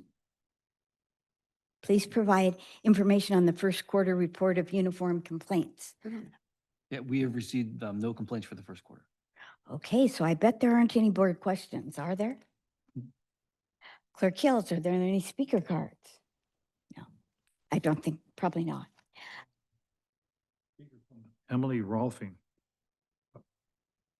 Are we on? Oh, I think she's on consent, not about uniform complaints. Oh, yeah, she's on consent calendar. Okay, okay, great. Dr. Mayberry, we're excited to learn more about the new math adoption. Thank you, Board President Perry. So today, we're going to provide an update on our elementary mathematics instructional adoption process to the board. We're in the year 2 of our process. Thank you. The content standards, the frameworks, professional learning, materials are all part of a connected system to support student learning. Instructional materials are central to the student learning experience, how well they do, the continuous improvement process. Research shows that high quality instructional materials can have a significant impact on student learning, and as well as aligning practices across classrooms, as well as grade levels. And then depending on the subject area, California State Board of Education typically updates their content standards or frameworks about every 7 to 10 years. And then districts make the decision if they need to update the materials based off of any new needs of students. And so we're in that process with elementary math right now. I wanted to share a little bit about the process before I get into where our staff is at and our outreach to parents with that. We're in year 2. Year 1 is really about research and development. So there's a lot of learning that goes on in year 1, a lot of looking at different materials, setting the criteria. That was last year. We're in test and select, so teachers are piloting this fall. We'll want to move forward with a selection process in the next few months that we'll bring forward to the board, hopefully in January or February for approval. And then there's year 3, implementing it. And that's really one of the more important things is after you select, how do you keep this continuous growth going with the materials and with the instructional strategies that go with it? So there's a lot of different parts to this. Probably can be simplified. You're not gonna be able to read this, but you obviously can look at it later. But there's 8 key steps to adopting new curriculum for our courses. That's one of the reasons why it takes a few years to do. But it really is a collaborative process. What you'll see up here is I can say at the elementary level, every instructionally facing staff from preschool through 5th grade has been a part of this process in some form over the last year and a half, not even a year and a half yet. So it's a pretty comprehensive process because we're going to not just invest money into the materials, but we're investing into the student learning experience. And we want to have these common experiences that we prioritize, that we know are impactful, that align to our learner profile. So I'll kind of go through some of those steps and what that looks like. But before we even get to year 1, you can see up here, there's a lot of pre-work that's done. In our case, several years ago, the elementary teachers went and did their essential standards and common formative assessments. around that to really look at like, what are these priority standards and how do we assess students on a regular basis for each grade level? What do they look like grade level to grade level? Going vertically, connecting that to the middle school and to the high school. They've also done a lot of different workshops around instructional strategies that are more problem-based, more flexible learning, have skills that apply to relevant things that they will do the rest of their lives. They've also started to update their curriculum maps that started prior to this as well with this. And then lastly, we did start a teacher leadership program with Orange County Department of Ed 2 years ago. And that was with a group of 12 teachers that volunteered to do that. We met that year, I think, 6 times to unpack the new frameworks, study, do some research. We did some demo lessons. We went and visited other schools to really help not only develop their leadership, but also to help make a recommendation on what year 1 might look like for other staff. So in year 1, again, this was last school year, we had 3 priority areas. 1, just understanding the new California math frameworks and the different pedagogies that go with that. 2, developing a common vision for math learning experiences, and that's a really important one I'll talk about more in a little bit. And then exploring aligned resources. So that was our priorities last year. So what that looked like for our staff was 1, a lot of learning. In the fall, all teachers participated in some training with Orange County Department of Ed around different types of problems, looking at some key ideas within the standards and across grade levels. A lot of deep learning. There's a big piece around big ideas and looking at different ways to assess students that are more competency-based. How does that align to our learner profile? How does that align to our district goals or site goals? We looked at some student data in some different ways of like, okay, here's some trends that we're seeing that we could do better on. Here's some trends that we're doing really well on, right? So how do you find, eventually you want to find that resource that helps you meet the needs of these. So that was a lot of work there in that priority area. And the second one was around developing a vision of student learning experience for elementary and for elementary math. And so one of the things we did as part of this process, again, there was 3 days in the fall, but there was also our district-wide professional development day in January as well as March. They did a lot of work in this area, and some teachers did it beyond those 5 days. We asked really 2 questions with staff that we reflected on. What are the key learning strategies and experiences that we want for our students in math? And what are the key skills and outcomes that we want? And we do what you do nowadays. You take that feedback and you put it into AI and you get some themes back. So we took all their feedback, all the teachers responded to these questions after all the things they'd learned and researched and gone out to visit other schools, unpacked with the framework, our work around looking at the learner profile and alignment.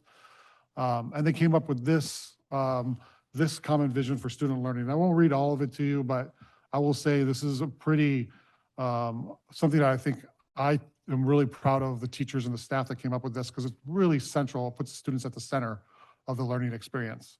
And it talks about problem solving, reasoning, communication, collaborative learning, hands-on activities, real-world applications. This was the teachers that said this is what we want, we think is best for students based off of all the information we have and everything we've learned. Inquiry-based approach, building strong number sense, deep conceptual understanding, really, really important things. That's the first paragraph. But what's also really impactful is if you look at the bottom paragraph, and it talks about having a positive math identity for students, helping kids have confidence and curiosity, right? This is different. We're not trying to make our kids into human calculators, right? We want to make them into problem solvers. We want to make them to have a level of creativity, to work with others, to communicate these really important ideas and solve the problems of now and the problems of the future. And that's not through knowing every little fact that is to know. It's about being able to reason and communicate and learn deeply. So that is this vision that they set. Now, and the reason why this is not only impactful for what it says, this is how you develop your criteria for evaluating materials. So if these are what we say is important as a staff and educators and all the other information they brought in, we want to develop criteria to look for materials that support this. Do we already have this? Are we missing some? What's it going to take? So that's the next step, is exploring aligned materials. So in the spring last year, teachers were given the opportunity to volunteer as a grade level team. As you know, we have 6 grade level teams, not counting TK, K through 5. We have 6 of these schools, so there's 12 possible teams that could have volunteered for an opportunity to pilot this year. Half of those did it. So half of our elementary teachers, which is a really high percentage, said, I want to spend my extra time doing this, looking at getting these materials that are going to help us educate our students in the right way. That's going to have a lasting impact. And so we met in the spring, some additional time with them to evaluate several resources that we screened down to 4 to look at in May and June. Screened 4, we went through a process of looking at the problems and the different books and how do they align to that criteria that we talked about, like problem solving, reasoning, looking at strong number sense, help kids build a positive identity, positive math identity. Does it elicit curiosity and inquiry for students? And so we worked with Orange County Department of Ed for that as well as a few other organizations that evaluate materials, these high quality materials. And that landed on 2 that they wanted to pilot this fall. So as you go into year 2, which is this school year, those are really the four criteria that they're looking at: high quality tasks, access for all. So how you're differentiating to all the different student needs and the diverse students that we have, different ways of assessing student learning beyond traditional ways, and the usability of it, right? How is it for teachers? How is it for students and parents? And what does that look like? So they actually, as part of this pilot process, they took one of the materials. They did the first unit with that one. They answered some survey questions about that. They then are doing another unit 2. They're in the middle of the second publisher right now, answering the same 4 questions around it. These 6 teams, as well as some staff from our intervention teams and our English learner teams. And so they are looking at this and providing feedback so they can then go back after doing the unit in each of them and say, this one seems to be the best for our students and our families and our colleagues. So as you look at kind of where we're starting to get to, where they are now this fall, this second year of this curriculum adoption process, right? They're piloting instructional materials, they're providing feedback. Most of the teams will be wrapping up their second unit around the end of November, early December. So they'll take some time there to look at that feedback as well. They're also doing weekly curriculum-based professional development. So they meet, each of those 6 teams meet separately with somebody from Orange County Department of Ed, and they unpack a series of lessons to talk through what are the main ideas, what might students need with this, how might we assess this. So it's really a thoughtful and comprehensive process. We've just recently received some parent kits to look at. So we'll be sharing those at some of the upcoming PTA and school site council meetings. We also have a family math night called Math Quest. That's going to be at Top of the World on November 18th. We'll have some of the materials there to get more input from families there. And then with any large adoptions, you also have a review period. So we'll have a 14-day review period. Parents can provide more input there as well and feedback.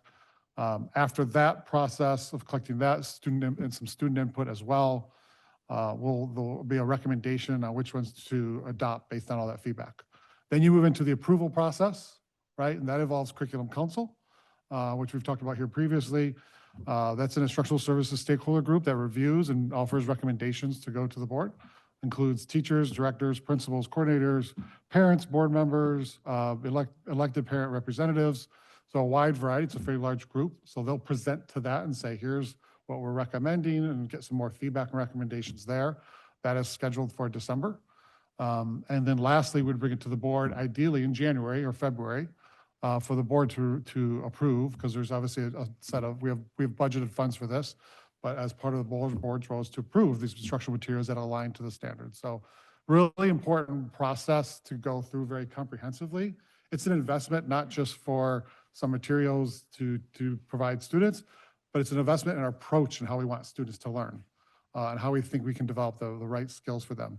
So we want to do that. We really, ideally, what's nice about doing that in January, February, it allows us to continue to train teachers in the spring to do a full launch in the fall. If you've been a part of, for anybody who's been a teacher, and I know board president, you have been there, where often you just make a decision near the end of the year in May or June. And what typically happens, and I've been a part of these in the past, you're trying to get teachers to come in over the summer and do some training, or it's being done right before the school year start. It's really rushed out, right? So ideally, if we get approval in the middle of the year, it gives us a longer window for teachers to prep and get ready and still have a summer break and still be very aligned with the start of the school year. So that's where we're at right now. As you can see, we're there in the middle of year 2. And then we'll go into the fall. We'll implement something next fall, a year from now, with all teachers. There'll be ongoing, we provide ongoing instructional coaching, resource support. A lot of different training will continue. You learn a lot when you are implementing things for the first time. And so it's really important, not just for them to get training, whether it's from the publishers or instructional coaches or Orange County Department of Ed, but to have time together to work on it and unpack it and say, this works better than this. I want to tweak this. I want to adjust this, or maybe we don't need to spend as much time on this. So this will all continue into next year as a priority for, because everybody, right now, we're fortunate, very fortunate to have half the staff involved in it. So it's going to make it even smoother when it's everybody. But we still have a lot of staff that, we're not a part of the pilot process, and we want to continue to provide them support as well as we get ready for next year. So that is the overview and update of where we're at with that process. And we're looking forward to continuing that and bringing some forward recommendation to the Curriculum Council as well as the board in January. Thank you. Thank you, Dr. Mayberry. Are there questions from the board? Thanks, Dr. Mayberry. I just have I guess some curiosity is about what happens with every effort to get a new curriculum plan, right? You have a curriculum program that you're using, and then you do an evaluation as you choose a new one of what we need to do differently or what we can improve upon. So I guess my question is, are there named goals that you had for selecting and choosing this particular curriculum? Were there things from the other plan, or other curriculum program that you thought weren't quite working, or things you really want to improve on, and how might this plan do that? All right.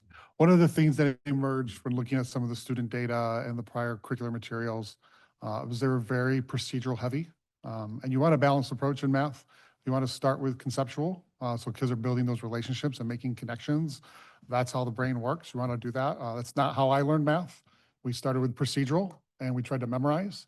And what you find is those who are good at memorizing did well in math, and those who didn't memorize well often struggled, right? I think I saw a recent survey where 64% of the public population has math anxiety, right? And so if you're trying to memorize these procedurals that don't have meaning, it adds up over year after year after year, and then it becomes like a block and a barrier for a lot of people. And so you want to start with something that's more conceptual. You build towards the procedural piece. And the previous 100 years of math instruction in our country, it's primarily been start with procedural, which made sense when we didn't have calculators and computers. So we saw some of that. The previous book was definitely more weighted heavier to the procedural part. These two materials that they are piloting this fall have a better balance. There's a little bit more problem solving and conceptual understanding being done up front before they move towards the procedural part where there's more fluency. The two that we are piloting this fall are through Amplify and Imagine Learning. Yep. Other board questions? Okay. I want to thank Member Malczewski for that question. I thought that was good. I remember back to school night at Thurston. I think we walked into, I think it was Mr. Nunziata's class. One of the classes I overheard, they said, don't come to me with your math homework. I'm not the math person. And I'm like, oh, we said that in our house all the time. So with an engineer husband, I was like, I can do the math, but he's going to be much better at it. So I appreciate the question about what prompted this effort to change or to adopt new curriculum. I remember back when Common Core was a big deal. And it was very alarming for many parents because they didn't understand that we were going from the memorization, the procedural, to actually understanding how to process and how to solve the problem. So is this program, are we still in line with Common Core? Is that still something that is the initiative? Because in the report, I appreciate, in Dr. Glass's report, I appreciate that we're very initiative heavy. And I know that has been a concern of parents in the boardroom through the years that I've been in here, that we're always adopting the newest thing. We're always wanting to be the pilot for so many things. And while on one hand, piloting can be good, if we're piloting something new all the time, then we're not really landing and digging and getting into expanding the good out of a program. So what of the current program, what is I think Member Malczewski asked, like, what is the goal and how are you measuring the goal as to whether this math program is going to be successful or not? And is that part of this rollout? Yeah, so one of the things, a couple things that you respond, like, and I think those are really important things to bring up. The standards haven't changed. The framework which is the how, has changed. That's the new piece. And so and the reason that's changed is so that schools and students are using a more balanced approach, which is one of the things that we looked at. It was related to, like, the previous book, Procedural Heavy, and that was adopted, I believe, in 2014 or 2015, so almost 10 years ago. Sounds about right. And so, and that one was a very traditional book, that you would probably look not that different from the book you had in high school. So though nowadays there's much better high quality instructional materials out there that have a balanced approach. So the ways how we will measure it will be obviously some student outcomes on the state tests. Some of our own measurements, we have our own common formative assessments that we look at the same standards. We're still measuring the standards. So whether they use this resource or they use or a different one or a third or a fourth one, we're still being measured by the same state standards. What's happened with the previous materials is the teachers felt like they had to supplement quite a bit. So there was more of this, and I want to try this additional workbook or this additional online program because that wasn't meeting the needs. The goal of this one is that we're not having as many supplemental materials, so it is more encompassing which makes it easier to be aligned and have coherence from grade level to grade level. So that'll be one way to measure it through our common formative assessments, through our standardized test scores is one way, and obviously from the student experience, right? We want students to have that positive self-identity and want them to be confident with math. And that's not always the case, right? If you're struggling with math, it's often because the procedurals are adding up. But if you're able to make those connections and build those relationships with numbers, you should have more success and be more confident around problem solving things you have not seen previously. Thank you. So are we assessing, let's see, I had a couple questions out of that. Are we assessing then students' comfort level with math as well as they go through this program? Because I know like middle school, about 6th and 7th grade is where math and science starts dropping off, I think, right? Especially for girls. I know that's why like the League of Women, not League of Women Voters, ALW, thank you, UW, sends kids to the Tech Track Science Camp. I know which of both my kids did, and it was great. So is that part of the plan, is to assess not only the comfort level of this, obviously their progress, but their comfort level with science and how we can embrace empowering our girls to be more comfortable, I guess, in the math world. I think that stigma is still out there. I mean, this is something that we definitely want to see happen. I know as part of the pilot process, teachers are touching base with students, asking them questions about the types of problems and what student, at least the upper grade ones. Obviously, sometimes that's harder to collect, with a 5 or 6 or 7-year-old, right? But they are talking with students about the resources and how valuable they are, what things they like or don't prefer. There's a lot of opportunities to differentiate, so it's more personalized with these materials. They come with centers and stations where kids can then break off and do things that are more at their level. That's a big important piece of building confidence, is we're meeting students where they're at, not having them all do it the exact same way.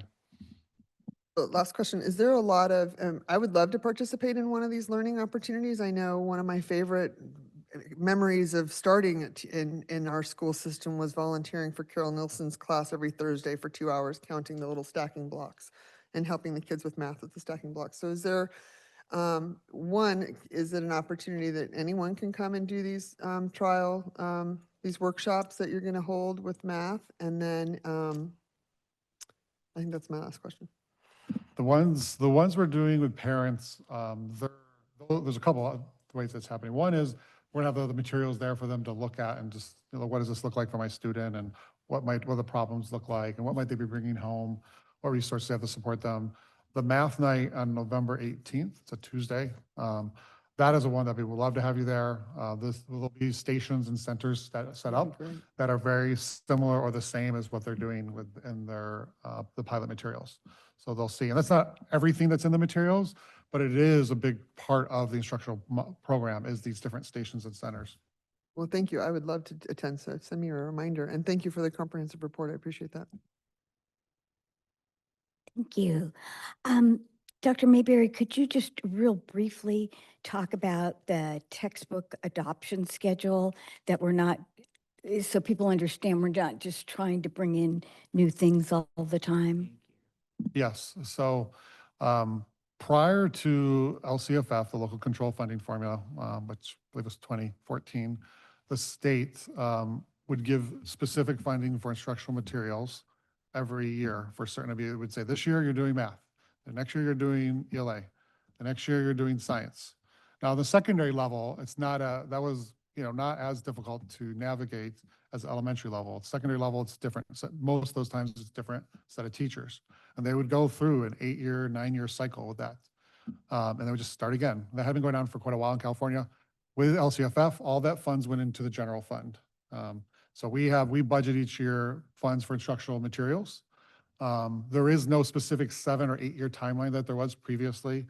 What the state typically does is they do update their frameworks, which is how they want students to teach and the student learning experiences, again, every 7 or 8 years. That got off a little bit with COVID, so that's why this one's a little bit longer. So again, the last one that they did previously for math, I think the frameworks might have been 2013. This was 2023. They do the secondary math, like there'll be some work with the secondary math to do a review process as well. After this, the state will do, the next one in the rotation is English language arts. And again, that one I believe was 2015. So you get on after 5, 6, 7 years, a lot of materials are not updated enough to meet the needs, and you start to see more teachers supplementing it. So that's why it's typically around like year 7, 8, 9, you start to look at, okay, do we need to just get a new set of materials? So that was, this district did ELA around 2015, 2016, and then they went into social studies, I believe was next, and then science was around 2019, 2020. And then obviously we haven't done anything for quite a while. And now we're back on that rotation with math. Thank you very much. So basically, it's about every 8 years, but with COVID, I mean, sometimes it might be a little longer, but it's definitely not every couple of years that we're changing everything. Right. Thank you. Any other questions? Any comments, Mr. Hills, about the math? Green cards? Okay. Comments? Any comments from board members? I'm glad that the teachers are making the decisions on this. It seems like a long, involved process, and the experts are really the ones who should be doing it in conjunction with the students. I really like the thoughtfulness and the support that goes into helping teachers with this, as well as students. The mid-year approval, I think, is really great, so people have a chance to get used to it before they really have to jump in. And I think improving student confidence in math is huge. So I'm really glad to see this is working on that. Thank you. So I might sorry. just weigh in from a Yes. somewhat external perspective of evaluating this. What Chad and his team and the teachers in the district have put in place is really a model for how curriculum should be reconsidered on a cyclical basis. You don't do everything at once every year. You put things on a cycle, and there's a very thoughtful process around considering math, and then considering English language arts, and then considering science, and on down the line through all the subjects that involves your classroom practitioners. Frequently that gets stalled in districts because they just don't have the the money that it takes to pay for the extra time or to acquire the materials. We're fortunate here that we have the resources to keep this cycle going, but it really does exemplify a best practice. Thank you, Dr. Glass. Okay. I think we're going to get to hear from Ray. First action item is approval of the 2024-2025 unaudited actuals financial report. Mr. Raymond Lee will be presenting tonight. Thank you for being with us. Please proceed with your report. Just as Ray begins, Madam Chair, I'll just say that Ray has put in a lot of time preparing for this. We had hoped to have a new CBO on board by the time this was presented to you. The timing doesn't allow us to do that, but I have full confidence in Raymond, and I know that he's really prepared, worked really hard on this, and we worked on it again today. So I'm excited for his presentation. Thank you. Thank you for doing this, Ray. Raymond. Well, good evening, Board President Perry, trustees, Dr. Glass, colleagues, student leaders, and members of the community. My name is Raymond Lee. I'm the budget administrator for the district. Thank you for the opportunity to be here tonight to present the next few items for tonight.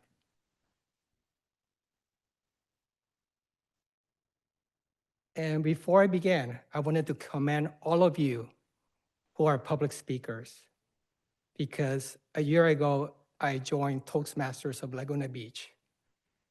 And now I have a greater appreciation for the art of public speaking. So I just wanted to say that. Good for you.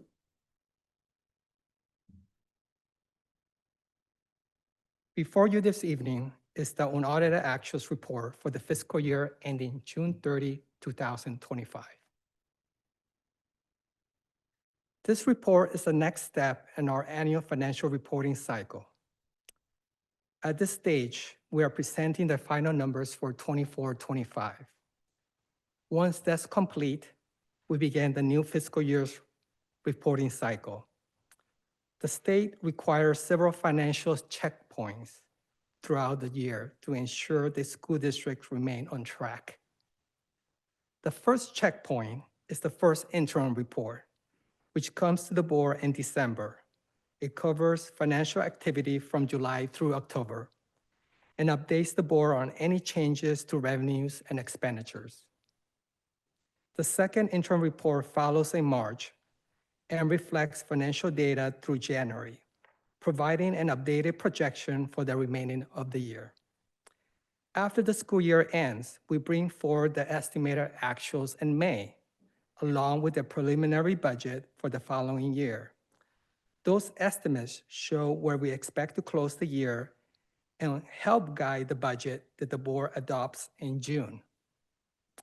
Then, once the books are officially closed and every transaction is verified, we return in the fall, like tonight, with the unaudited actuals to show the final numbers for the year.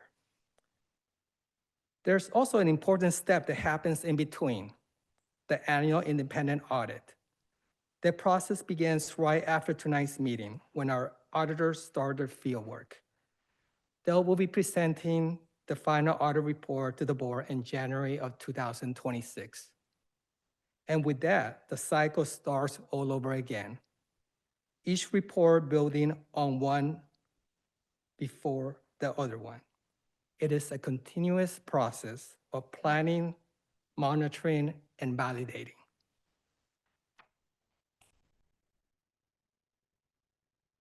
So what are the unaudited actuals?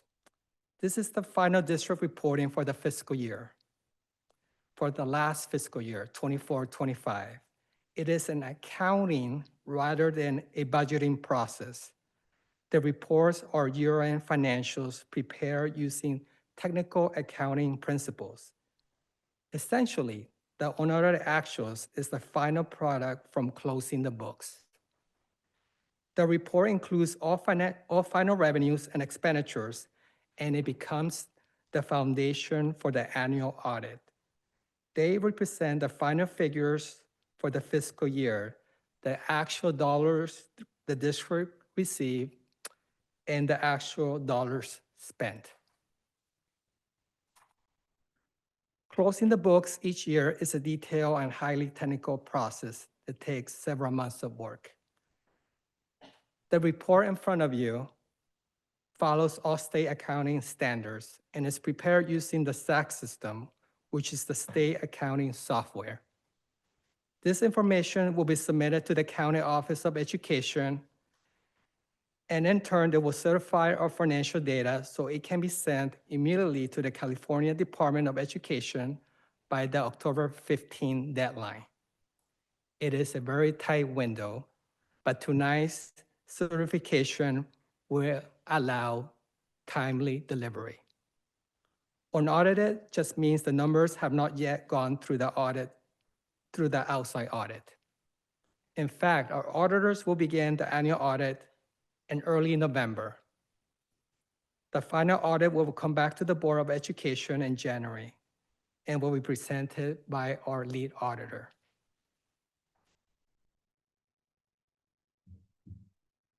So how did we do this past year? In short, we ended the year with about $1.5 million more in fund balance than what was projected back in May. As you may recall, the estimated actuals were part of the information we shared when presenting the 25-26 budget in May, which was then adopted in early June. Here in the graph, we have a summary of those results. Here, the green bar represents the adopted budget. The light blue bar represents the estimated actuals, and the vibrant blue color represents our final actual numbers for the year. What this chart shows is that revenues came in slightly higher than expected, expenditures came in a bit lower, and together they resulted in a stronger ending fund balance, growing from $23.5 million to $25 million. We recognized total revenues of $89 million, and we were very close to our property tax projections. The main reason our revenues ended up about $667,000 higher than expected was due to stronger investment earnings and year-end fair market value adjustments in the county investment pool. What that means is that each June, the county revalues our cash investments based on current market rates. And this year's adjustments came in just a little bit higher than expected. At year end, we also received donations as well as some grants that came in later in the year. Combined, the variance was only about 0.75%, which is a little bit less than 1%, which shows how close we were to our year-end results. Meanwhile, expenditures ended the year at $87.5 million, which is about $876,000 lower, and that's definitely a good thing. Salaries were right on target, and benefits came in slightly lower due to year-end adjustments and reduced worker compensation costs. Expenditures for instructional materials, supplies, equipment, and routine maintenance came in lower. What is usually the case at year-end is that we often have what we call encumbrances. These are funds that are set aside for open purchase orders, such as instructional materials that have not been ordered or projects that have not been completed yet. When those purchase orders are closed at the end of the fiscal year, any unused dollars go back to the bottom line. It's kind of like putting a deposit down on something you have not received yet. The money is reserved, but it's not actually spent. When we close the books, we only record what is truly spent, not what is still pending. So if something we plan to buy doesn't happen before June 30, those funds go back to the bottom line. And if these are categorical dollars, these funds roll over to the following fiscal year. Overall, spending came in just under budget, about 1% lower than what we thought we were going to be spending. And this is a good indication that our budget estimates were very close. Ray, just before you move forward, Board, there are a few key financial indicators that I pay a lot of attention to as a superintendent. One is what's happening with your fund balance year to year. What you see here is looking at the adopted budget fund balance of 22 million, and then the unaudited actuals. Once we get those verified, assuming that they are, you see almost a $3 million increase. That means effectively you ran a $3 million surplus last year. That's a really good trend. It's a continuing trend that we look back across several years. Ray's going to show you that, but I just wanted to highlight that that's a key financial metric. Are you running a surplus or a deficit? This district is running a surplus, and that's a good thing. Thank you, Dr. Glass. So while it is important to compare the unaudited actuals to what we projected back in May, and to see how closely our estimates align, it is just as important to look at how our actual revenues have changed from one year to the next. Comparing year-over-year actuals gives us a clearer picture of how our long-term trends, how our revenues are growing, how is our spending evolving, and what that means for our ability to plan ahead. This next chart focuses on that trend. When we look at our actual revenues from 23-24 to 24-25, we can see a steady growth. Total revenues increased from $85.7 million to $89.4 million, which is about $3.7 million, or roughly a 4.3% increase. Most of the growth came from our property tax revenue, which continues to be the foundation of our funding and a reflection of the strength of our local community. Property tax revenue grew roughly about 5% last year, and we expect to see similar growth again this year, around 5 to 6%.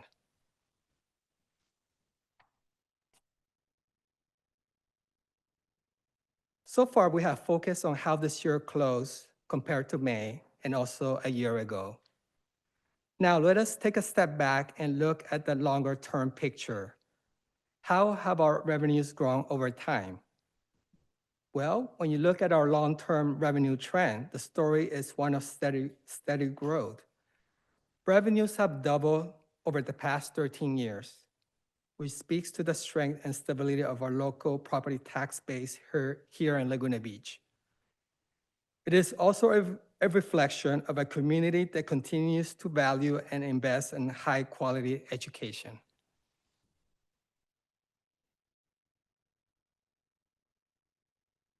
Turning into expenditures. This chart breaks spending into two major categories. About 3/4 of our budget goes into salaries and benefits, which highlights our top priority, people. Our teachers, staff, and administrators are truly at the heart of what we do. Compared to last year, salaries and benefits increased by about 6%. The remaining portion covers operating costs, things like instructional materials, supplies, contract services, utilities, and equipment.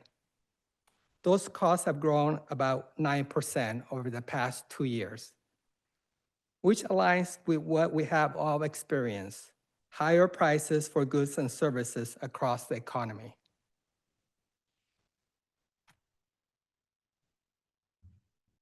And similar to revenues, this chart shows our expenditures over the past 13 years.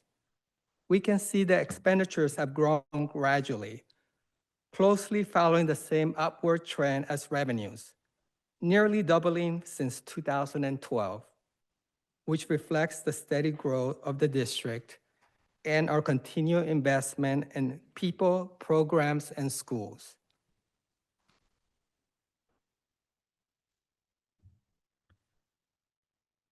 But the real story comes into focus when you look at revenues and expenditures together. This is where you start to see a meaningful trend.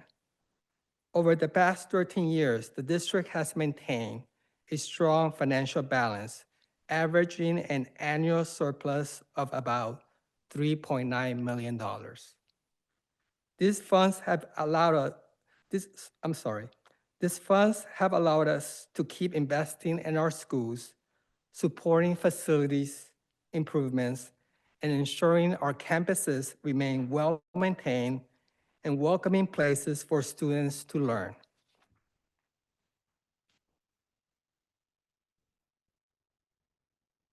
Now that we have looked at the trends in revenues and expenditures, let us focus on the bottom line. This chart reviews the components of the ending fund balance and the general fund. Essentially, what remains after all revenues and expenditures have been accounted for at year end. The fund balance is made up of several categories: non-spendable, restricted, committed, assigned, and unassigned funds. You can think of each category as a different pocket of the district's savings. Some already spoken for and some flexible.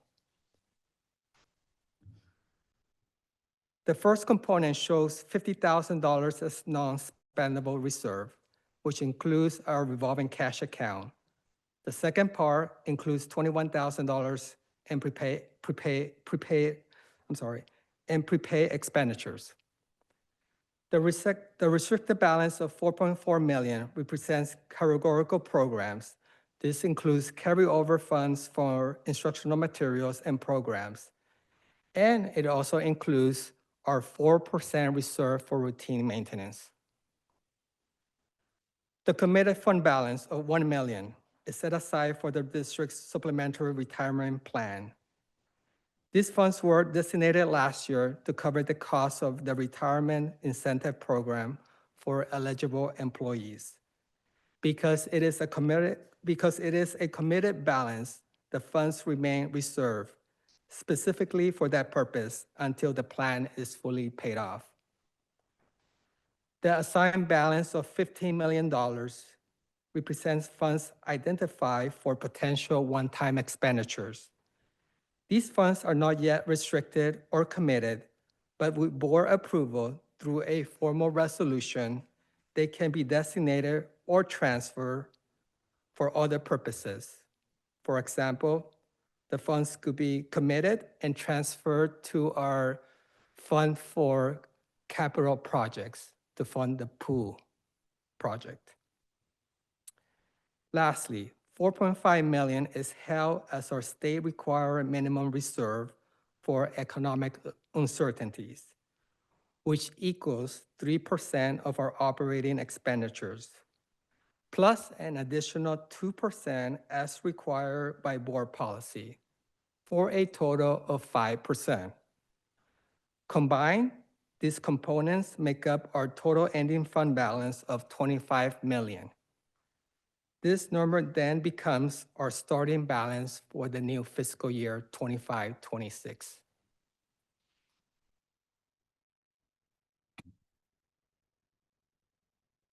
This final slide summarizes the balances of all the district funds, including the general fund, as well as other funds.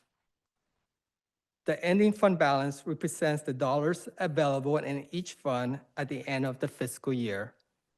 It's calculated on what's called a modified accrual basis, which means it includes revenues that are measurable and available and expenditures that have been incurred.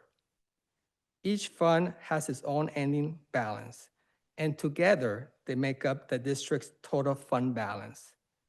It is basically your cash plus receivables minus liabilities for that fund. As of June 30, 2025, the total ending fund balance for the entire district was $58.7 million.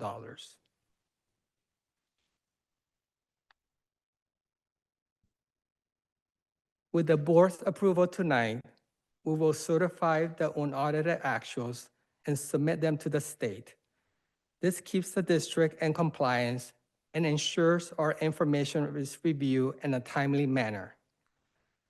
The audit team from A. Bailey will begin their fieldwork audit next month and will return in January to present to the board the final audited report.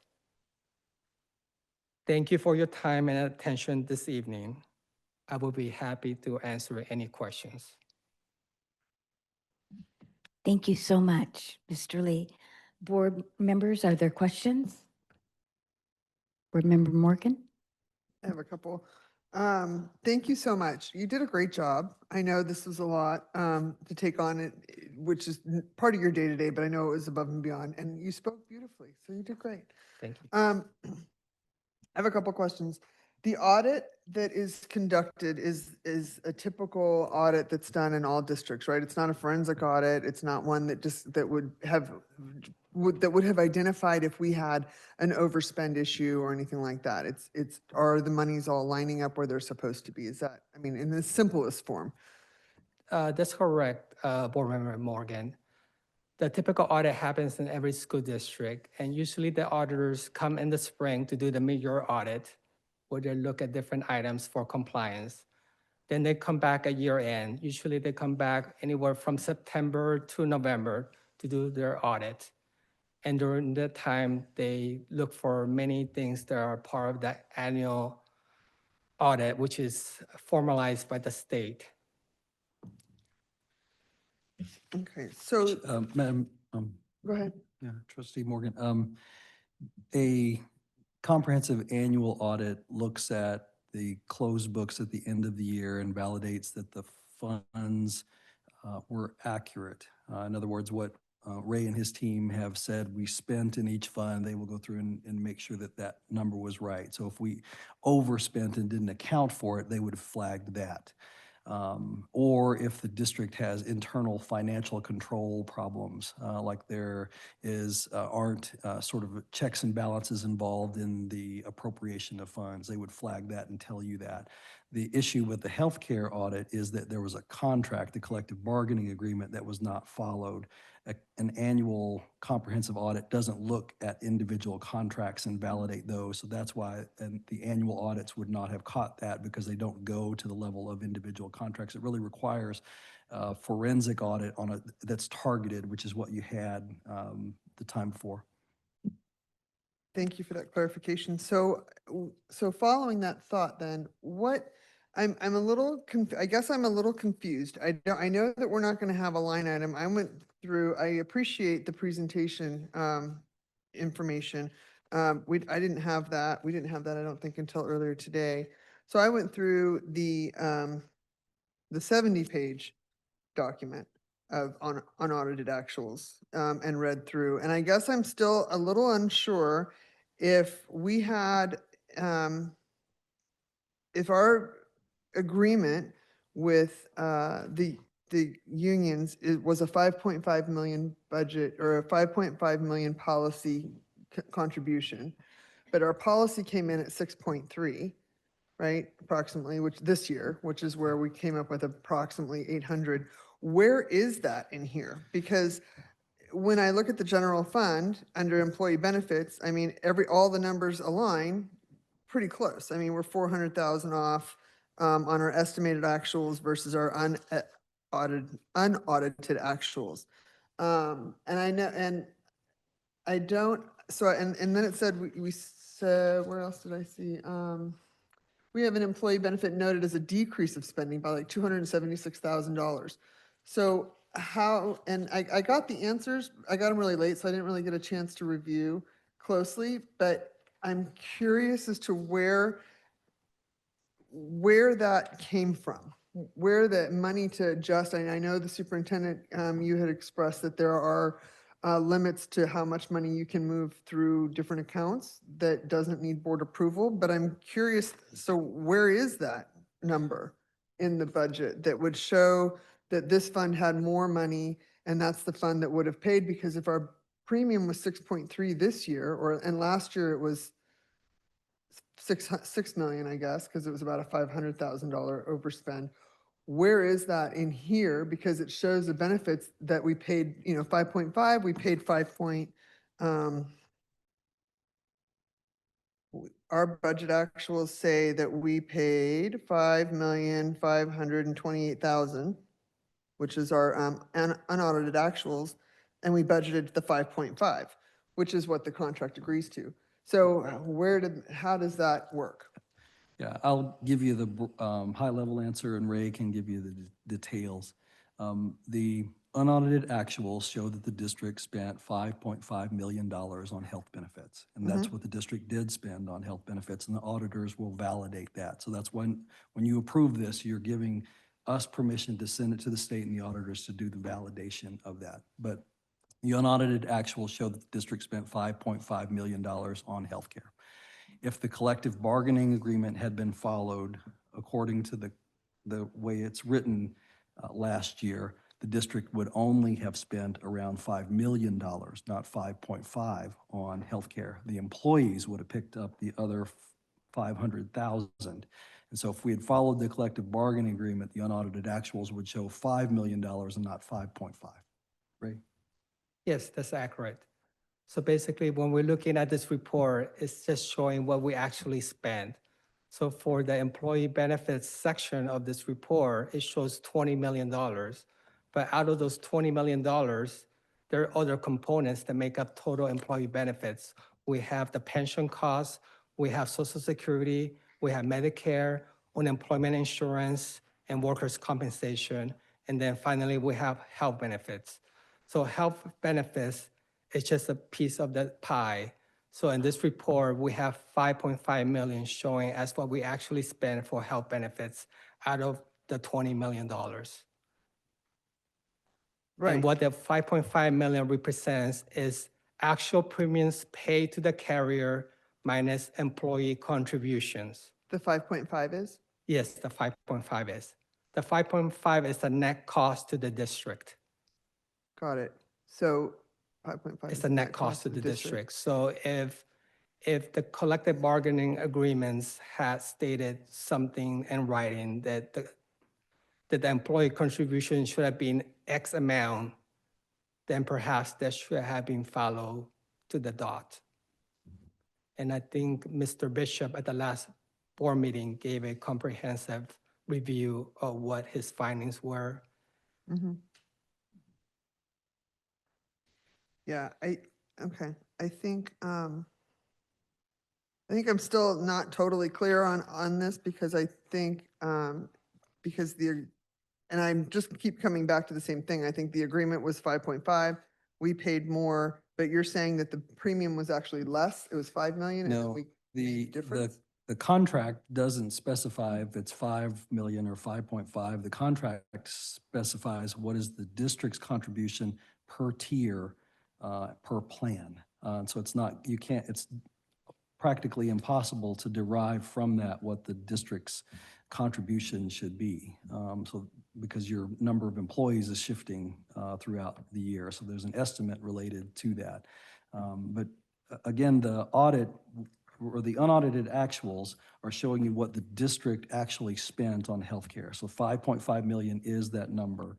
And with your approval tonight, you will be sending this out to an outside auditor to validate that that was in fact what it spent.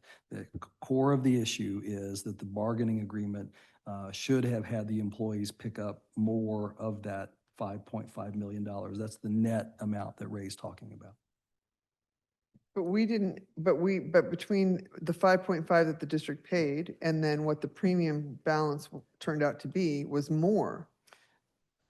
It That's how was, yes. I mean, what you're seeing in the unaudited actuals is what the district's payments were. What we're saying is if the bargaining agreement had been followed, we believe that the district's payments would have been less, but it wasn't, so it's 5.5 million. Okay, because I guess I saw somewhere that we pay 5.5. So I guess that's why I'm a little confused because it says 5.5 and we spent 5.5. So where was the overage? The overage, again, is that the bargaining contract indicates that more of that 5.5 should have been borne by the employees, and it was not. Okay. Board Member Morgan, can I clarify that for you? Yes. I believe, I don't remember the exact numbers, but I think total premiums for all plans, for medical, dental, vision, and life for this past year was around $6 million. Right. And then employees contributed about $500,000 roughly. I don't remember the exact numbers.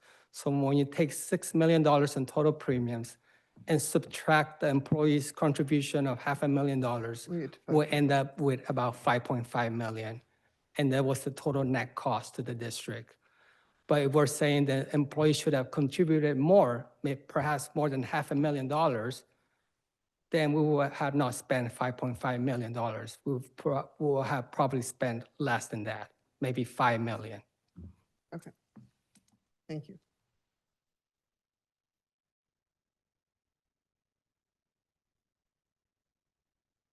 Okay. I don't have any further questions at this time. Thank you. Any other questions? Clerk Hill? What are the options for balancing the books in terms of what we do in the coming period with the healthcare costs? Yeah, I'll answer that, Clerk Hills.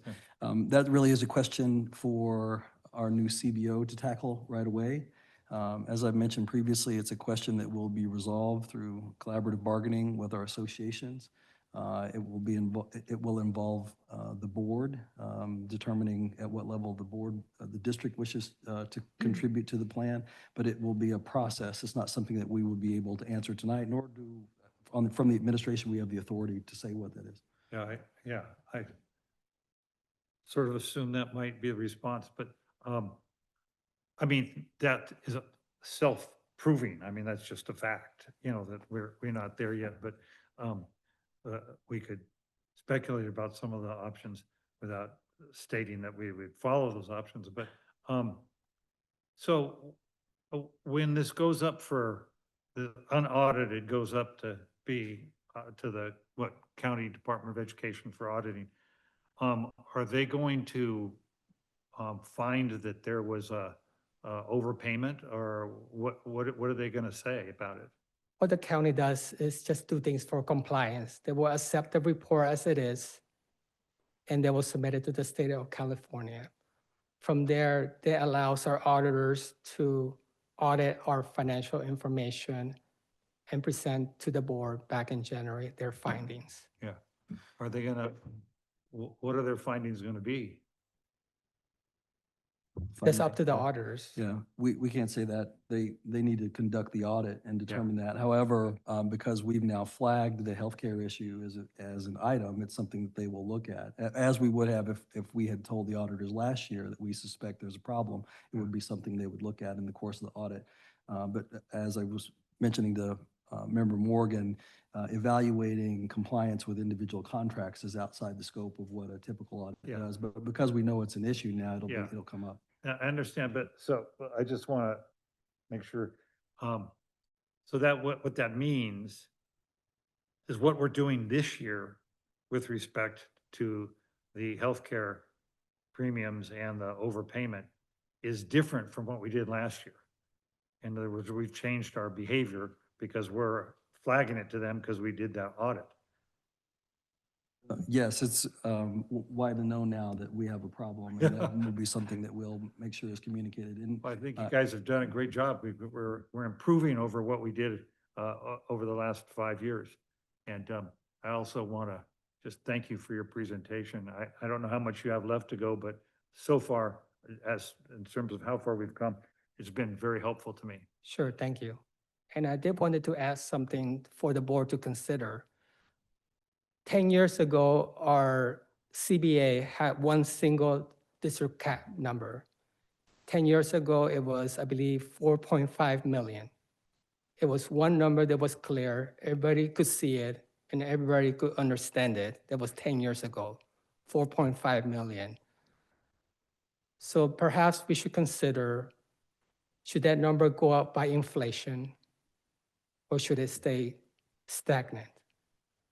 And we have to remember that competitive wages attract top talent to our district. And what is considered competitive wages in our modern world? Are we comparing that to other companies, to other local agencies? How are we determining what are considered competitive wages?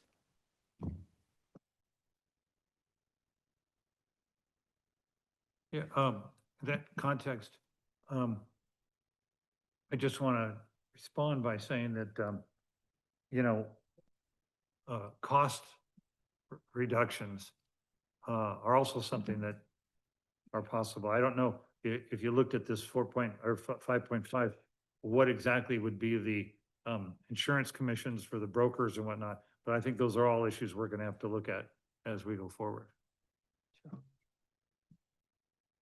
Thank you for those considerations. Now, may I have a motion to approve the 2024 unaudited actuals financial report? Second? Second. Any discussion?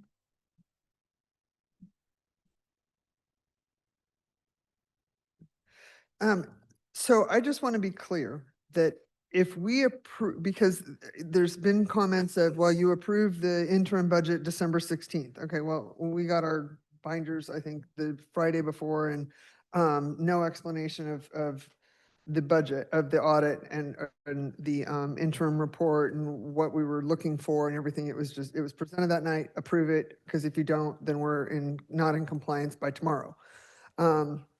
I do believe the same thing was kind of done in April, because as I had indicated earlier on the Joint Fiscal Committee, the first meeting I attended, we talked about the codes and how to read the codes.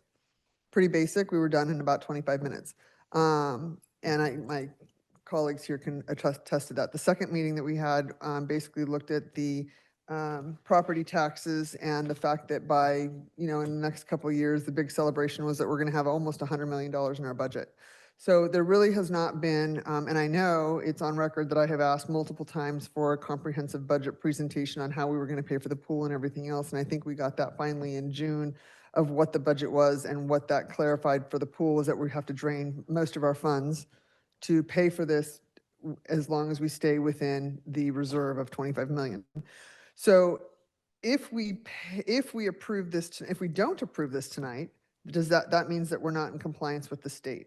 Is that right? Because I think this insurance thing is, I don't want to approve something and then have it come back to me and say, well, you approved it, so you are authorized it, I'm still speaking, and therefore you're responsible, because at the end of the day, we're still trying to understand how our budget works. One of the things that's come up is that we don't have we could afford to improve our processes and our protocols and checks and balances. And so I'm concerned that by approving this, we will then be held liable for approving things that we should never have approved to begin with. So unless that's not accurate with this document is just, this is what we spent, this is what we budgeted, and it's going to go and be audited, but we aren't going to be like held over a fire because we approved it, and therefore we should pay all the insurance and everything because we already approved it.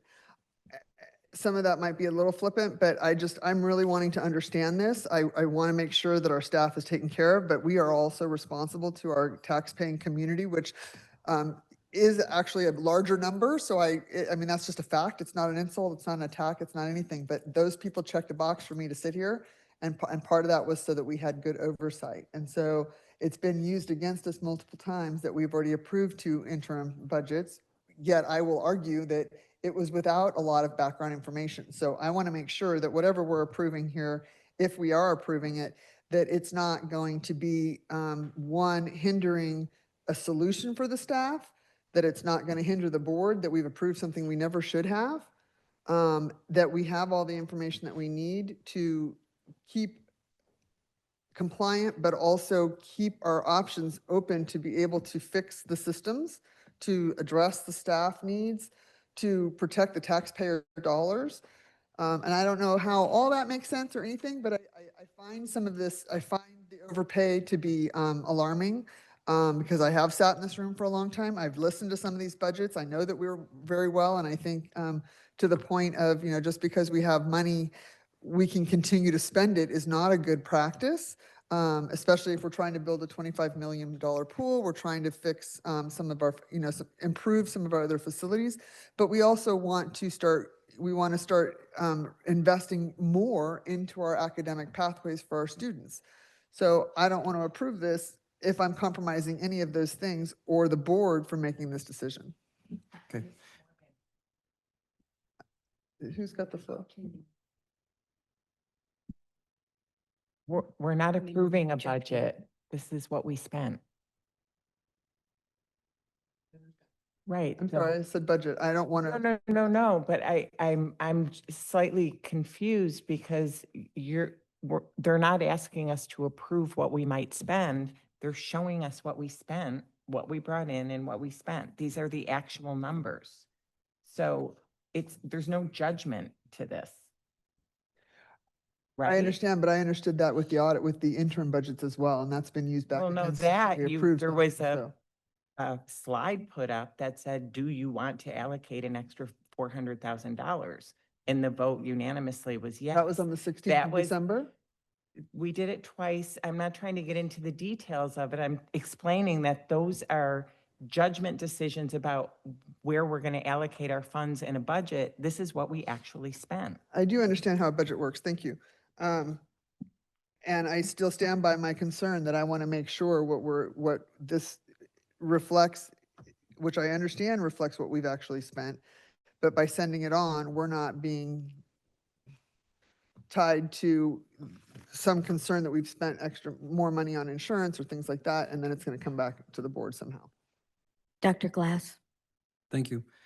What you're certifying tonight is that your superintendent and the staff have done the work to close the books accurately for the past year. So it is an accounting for what you spent in the last fiscal year. It was approved. It was spent. I mean, it's not a question of approval. This is what the checkbook was reduced by these amounts. And so we've done the work now from an unaudited standpoint.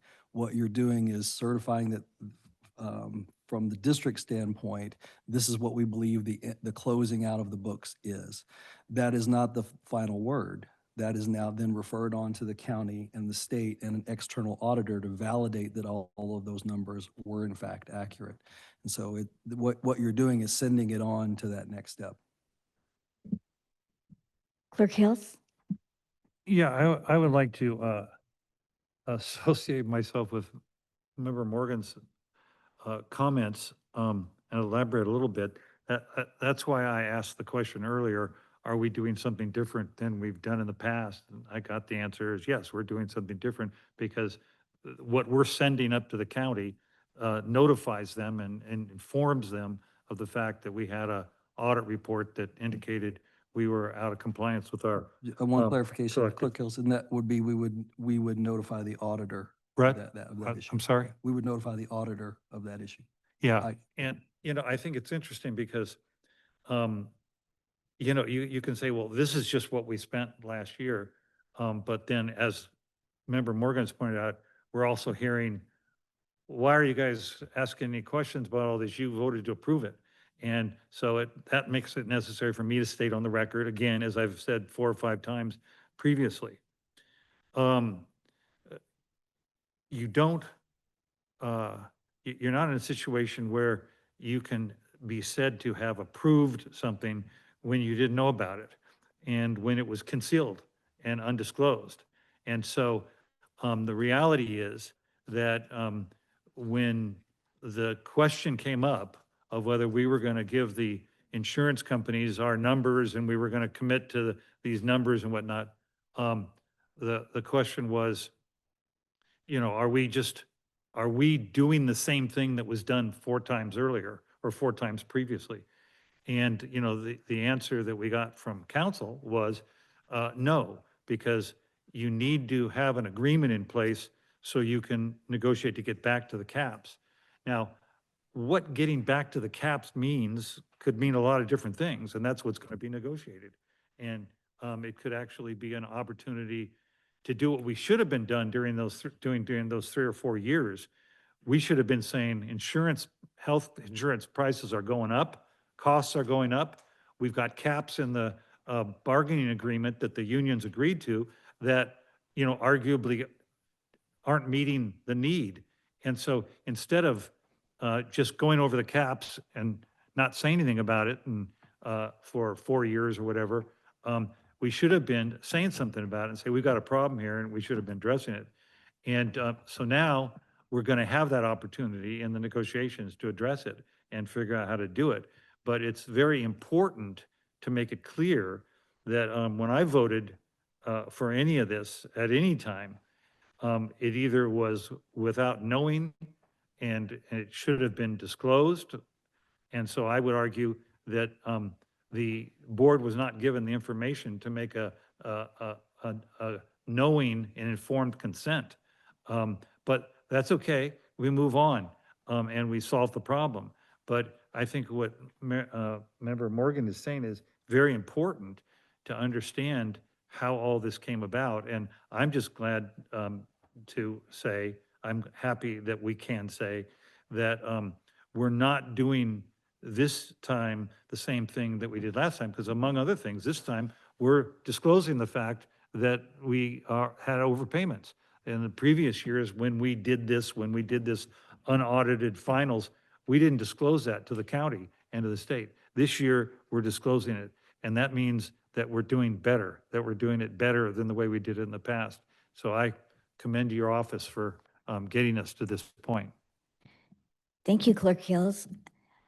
And, well, I'm going to call for a vote. I just had one comment. Oh,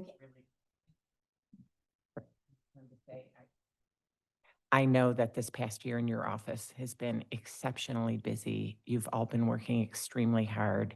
I'm extremely grateful because not only was there a lot going on in the district, but Mr. Dixon also took on a second role. So it's not just that you did a great job tonight, and I appreciate that. It's that you've been doing, you know, with other staff, a stand-up job for the entire year, and I'm deeply appreciative. Thank you.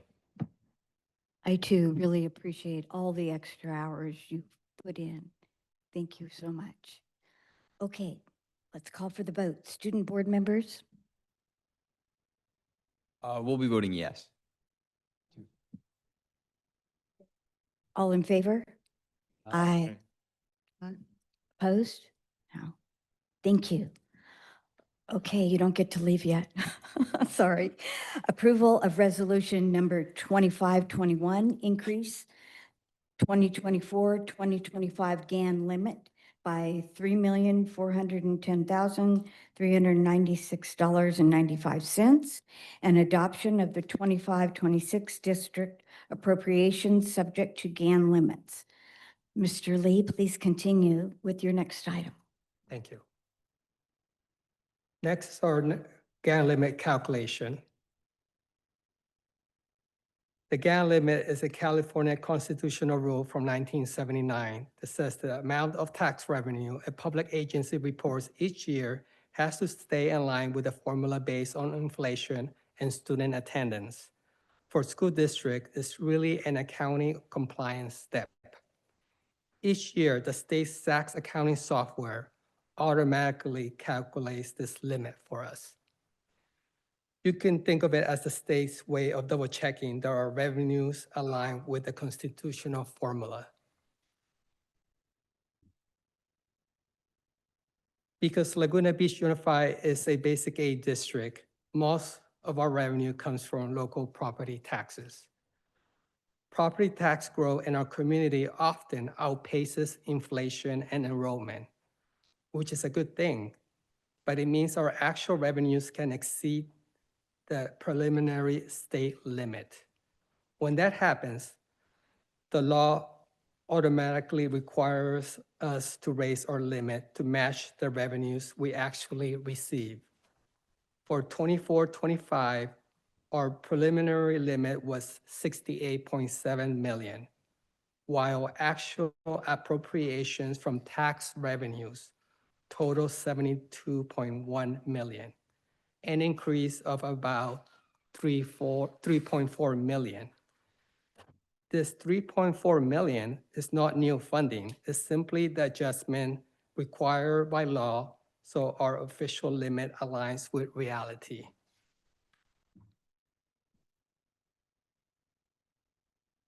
Adopting this resolution is a routine annual step that takes us in compliance with the California Constitution and Government Code Section 7910. By approving this resolution tonight, the board certifies that the district's GAN limit calculation is accurate and that Laguna Beach Unified is operating fully within state law. This is a routine annual action, has no fiscal impact, and no change to programs or staffing. It's purely an accounting and compliance requirement. And I'll be happy to take any questions regarding this item. Thank you. Are there any board questions? Clerk Hills, are there any speaker cards? No. Okay. May I have a motion to approve resolution number 2521? So moved. Thank you. Any discussion? Roll call vote. Student Board Member? We vote yes. Member Morgan? Yes. Member Kelly? Yes. Member Malcheski? Yes. Clerk Hills? Yes.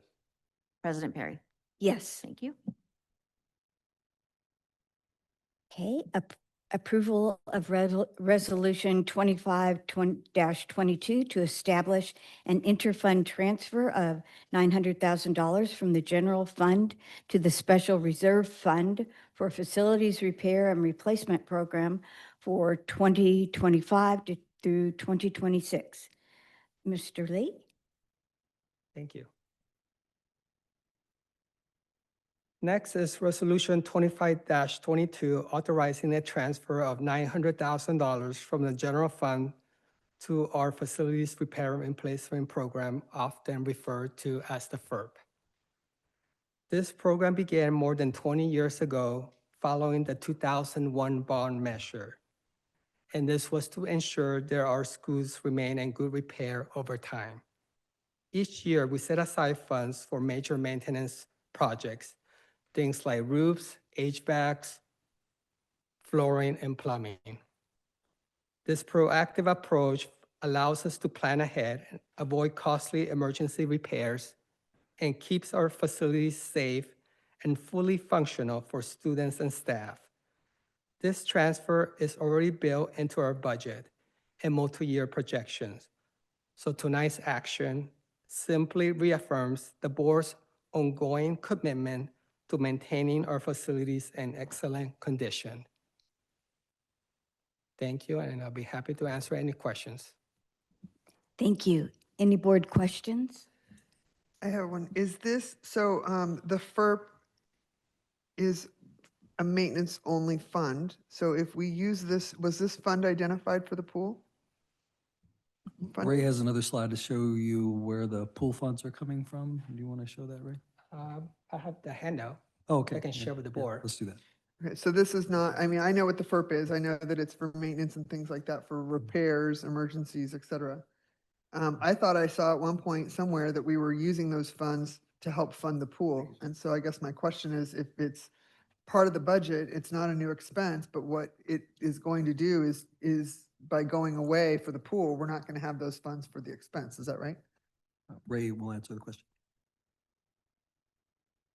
Yeah, 16, 20. You need one for you. Yeah. So you are using the 25 million. You are Sorry, using what was the the question again?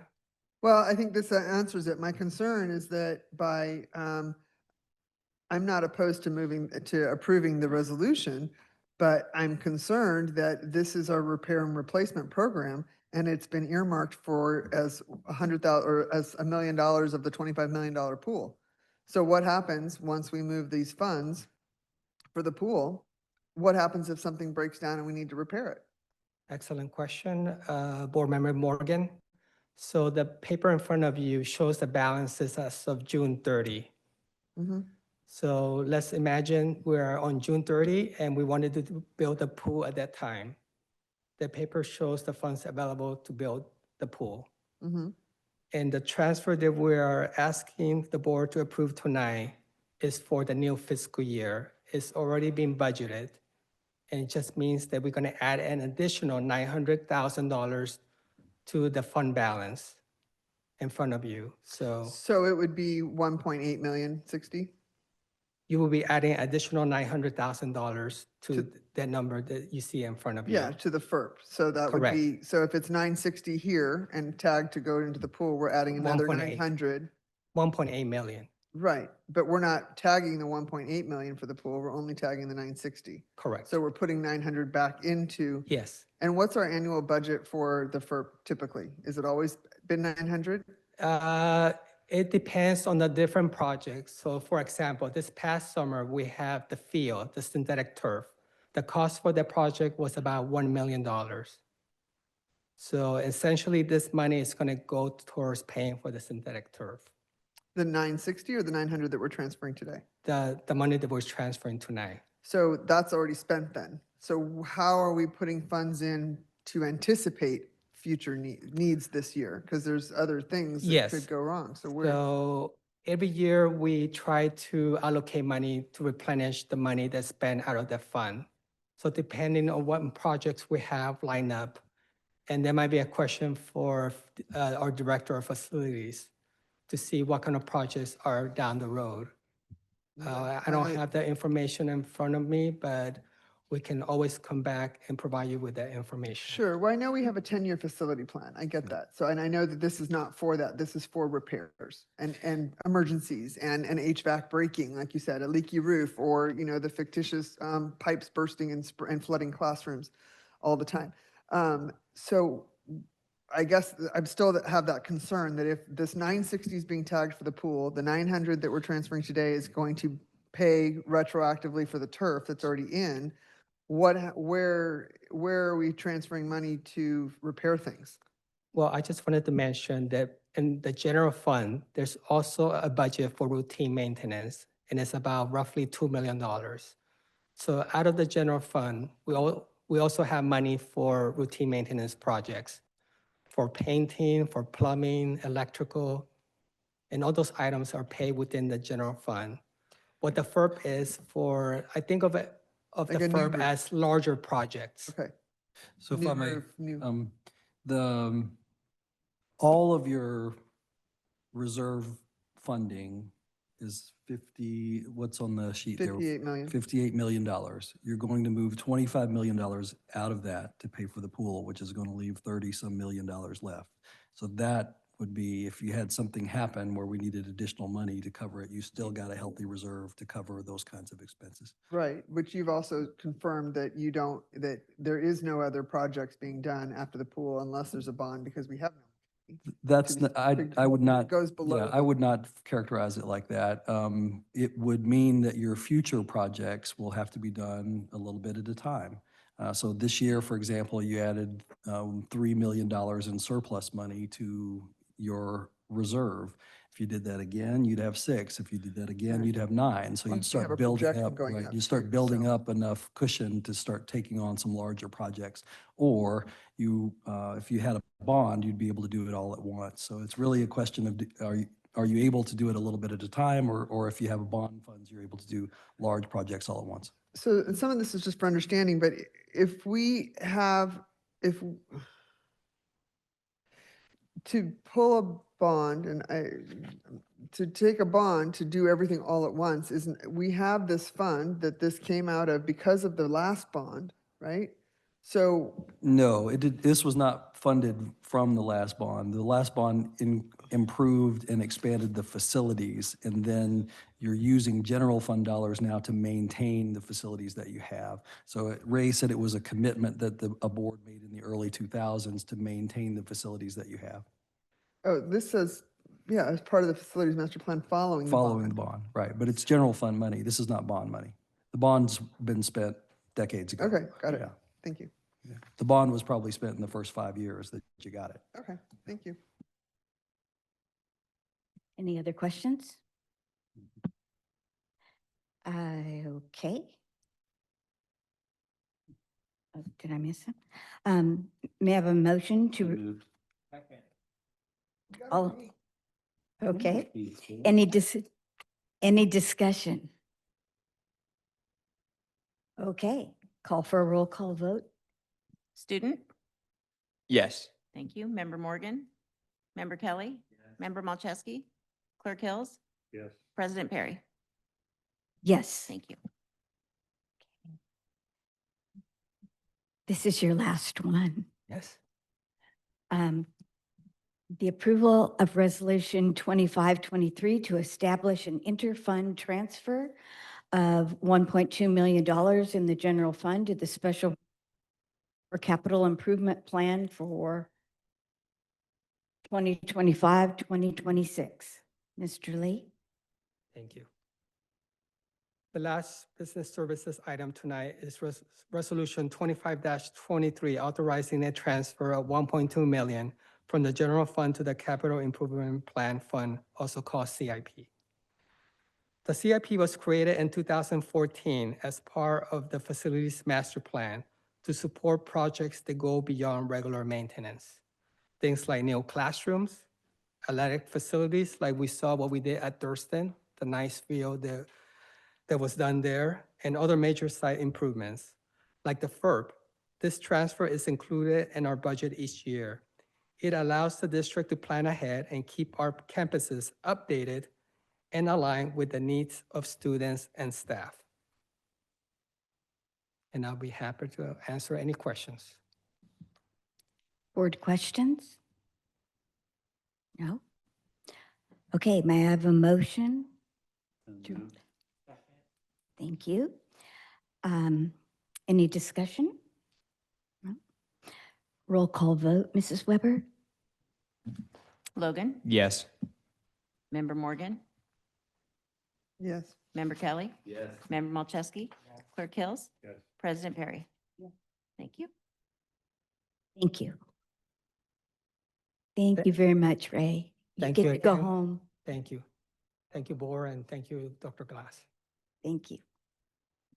Okay, action items, Superintendent, approval of agreement with Gray Matters LLC for temporary contracted communication services in an amount not to exceed $10,000.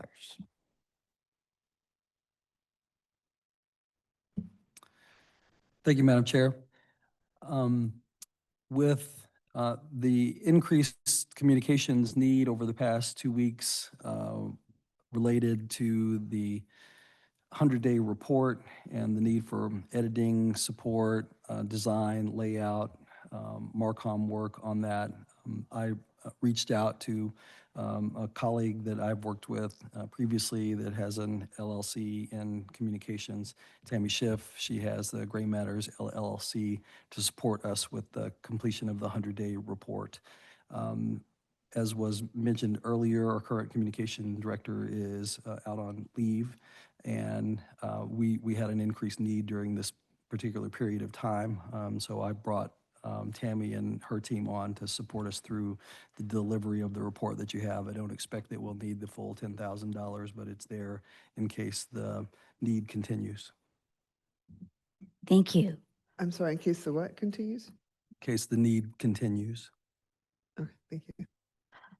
Are there any board questions? Does she, so I looked at her website, and so they do all levels of communication, including website development and general graphics, et cetera. So, and plus a broader communications plan.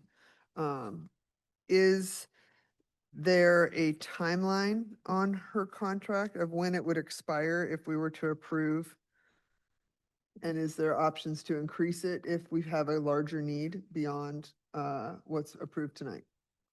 We certainly could bring back to the board an expanded contract if that's something that, that there was a need for that. Right now, this was purely in the context of completing the 100-day report and the work that needed to happen around that. So I haven't really contemplated the next steps beyond that.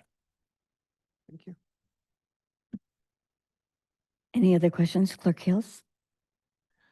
Yeah, just, I apologize. I've had this explained to me a couple of times, but when did you when did we bring these folks on board?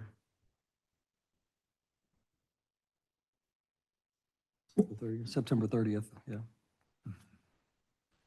And it was primarily because of what? Just to do this 100-day report? That's correct. Was it an unanticipated need to have them come in? It was. And what was the variable that was unanticipated? The communication director is on leave. So was the communication director on leave back like on September 30th or? I don't recall the exact date Yeah, that happened, yeah. but I knew that I had this report to deliver to you, and I aligned the resources I needed to make it happen, which is Yeah. what this is. Okay. Are there any speaker cards? Oh, I asked that. May I have a motion to approve the agreement with Gray Matters LLC for the temporary contracted communication service in the amount? Any discussion? No. Yes. Oh, yes, Mr. Hill. Yeah. So as member Wachewski pointed out earlier, the whole issue of communications has been a difficult one for this board. And you were talking tonight about us all hoping that the board can get along better and work together better and all that. I just wanted to say that, my colleague talked about not agreeing with the tone and the content of the It's a Wrap that came out that addressed the issue of the audit. Point of order, has nothing to do with this. Yes, it does. It has, well. No, it I'm has not not- gonna I'm not going to Where- respond to a member. No, it's a point of order for President Perry. This has nothing to do with whether or not we're approving a contract for a consultant to do this work on the 100-day report. Yeah. Mr. Hills, does this have to do with approving this contract? Well, if we're doing a contract for communications, the context for doing this contract is what the current state of our communications program is. And, We're not talking about that. We're just talking about approving this contract. okay, well, I don't, that ruling, if that's the ruling, that's the ruling. I don't Yeah, it's not agree a, with them. it's not a conversation about communications. It's just about approving this contract. But this is a communications contract. But it's only about approving it for Gray Matters for this temporary amount of time. Yeah, but And it in was this to temporary do matter of time, It was to do the 100-day there have been report. developments and occurrences and events that have been commented on the record. And so if I'm going to vote for this, I'm going to want to state for the record what my comments are about this matter.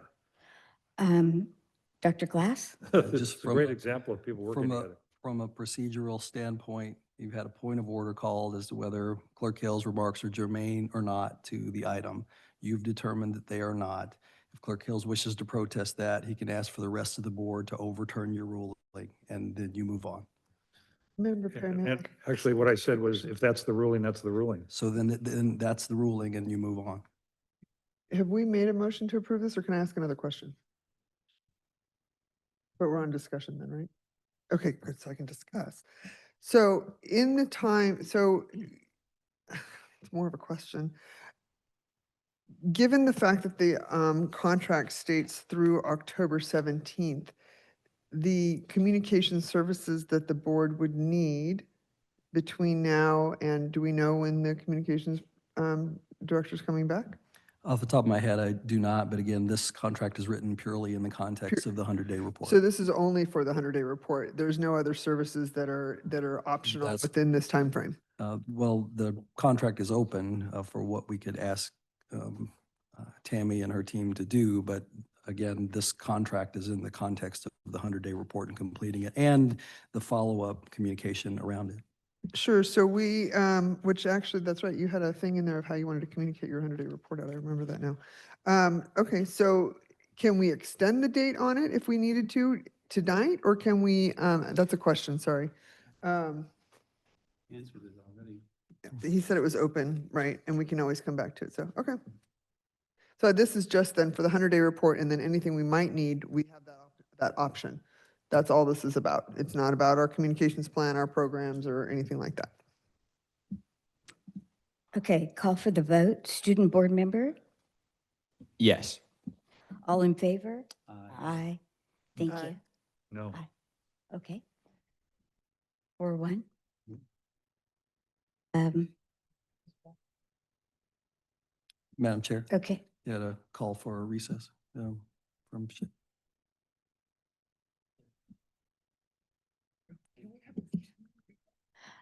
call for a 2-minute recess.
Okay.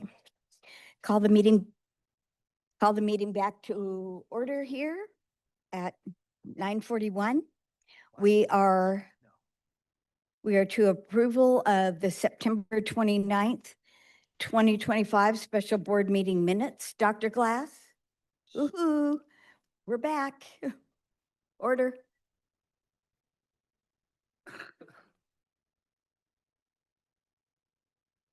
Dr. Glass? I think this is just approval of the minutes, so. Yes, it is. No comments for me. Okay. Are there any board questions? This is, what number is this? 13? This is the 12. approval of the minutes for the special meeting. Clerk Do you Hills have will need to questions? abstain on these. Yeah, I Beg think your so. Clerk Hills will need to abstain on these. He was not in attendance. Okay, Okay, this is the one last Monday, right? right. Okay. Why do I have this? Did you want to ask a question? Yeah, but my thing is numbered wrong. This is 12B. Yes, Oh, you changed it on me, Jen? It's probably where you put my water bottle. it's, Okay, I don't have this in my it's, yeah. 12B. Oh, there it is. Okay, I'm good. I move to approve the minutes. Second. That's what I was trying to get to. Great.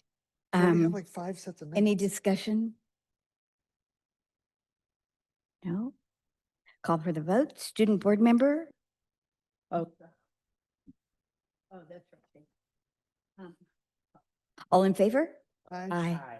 Thank you. On to item 13, the consent calendar. Approval of consent calendar, items C through Q. Does any board member have questions on any item within the consent calendar that does not require the item to be pulled to be voted on separately? We do the comments after this part. Okay, but thank you for reminding me. Madam President, I'd like to pull item C, item H, for actually a question, never mind on item H. So I'd like to pull item C, item M. Those are the two. Thank you.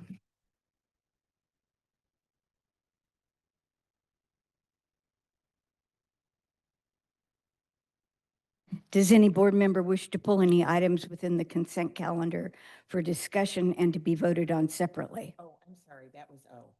Was, Yeah, yeah, my Oh, bad. you I both of you apologize. want So- C, M, and O to be pulled and voted separately. Oh, actually, no. Sorry, can we pull C, H, M, and then member Malczewski's O?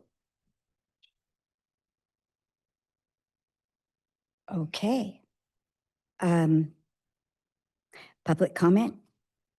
Clerk Hills? Emily Walking. Waited a long time for this. I have. Good evening. Thank you for being up here and the positive progress that you're hopefully continuing towards. I want to touch on M, and I want to address that I think we all know there is history and learning around the healthcare challenges, but my concern tonight is about moving forward in a way that protects our staff and protects our staff and keeps benefits planning stable. This agreement provides continuity with a broker who understands our district's unique needs, and I urge the board to ensure that any discussion of past issues does not disrupt the support our staff relies on today. Thank you. Thank you. Any more? Okay. May I have a motion to approve consent calendar items D through Q, except H, M, and O? Second. Thank you. Discussion? No? Student board member vote? Yes. All in favor? Aye. Thank you.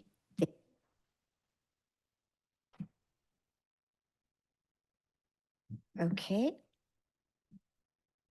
First item pulled was item C. Thank you.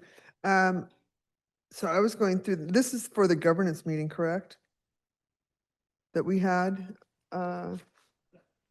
Okay, wasn't Scott Danforth in attendance?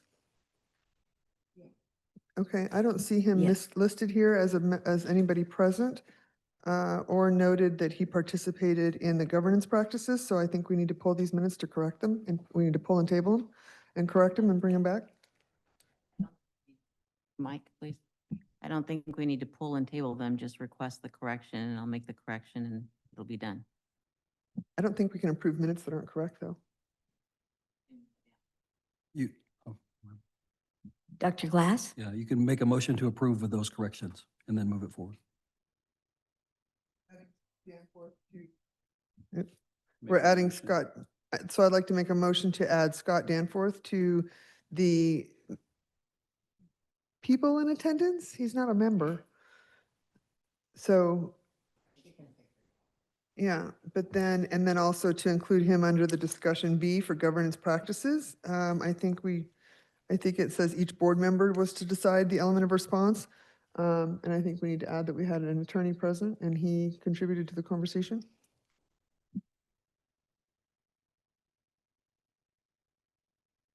You have Okay, a do we motion. vote on that now? Is there a second? Second? All in favor? Aye. Okay, Abstaining because there's some absence. yeah. Okay, item H. Sorry, I asked questions about H prior to the meeting about the payroll, and I was concerned, and the reason I had asked questions, where is it in here? It's H, right? 13H. I don't have anything in my agenda. Where'd it go? I have that piece. I don't have the payroll itself in here. Okay, where did I see it? I must have seen it online. Okay, so the question that I had asked was about the personnel report in the back that lists booster-funded coaching staff. And I'm concerned about the legal parameters around the district allocating booster funds for coaching staff. So I know we have in season, the district pays, out of season, I believe is stipends. But I'm a little unclear as to why I don't have it in front of me. I must have seen it online. Why we have booster funds included in the personnel report for staff that Booster is paying for. I think Mr. Conlon wanted to say something. Am I right? I'm just point of clarification, but that's, the personnel report is item F. And this is, item H for payroll. I'm happy to speak to this. Don't know if we can.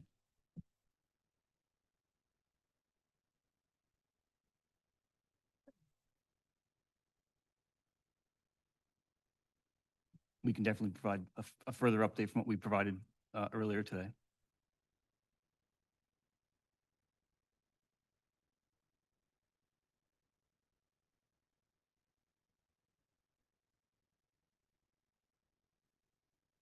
So I must have gotten a little confused on that one. Is the personnel report, sorry, I'm struggling because I don't have it in my binder. So I'm not really sure what reference, how I'm confused here on the reports, because I do think that it is the personnel report that has it in the back.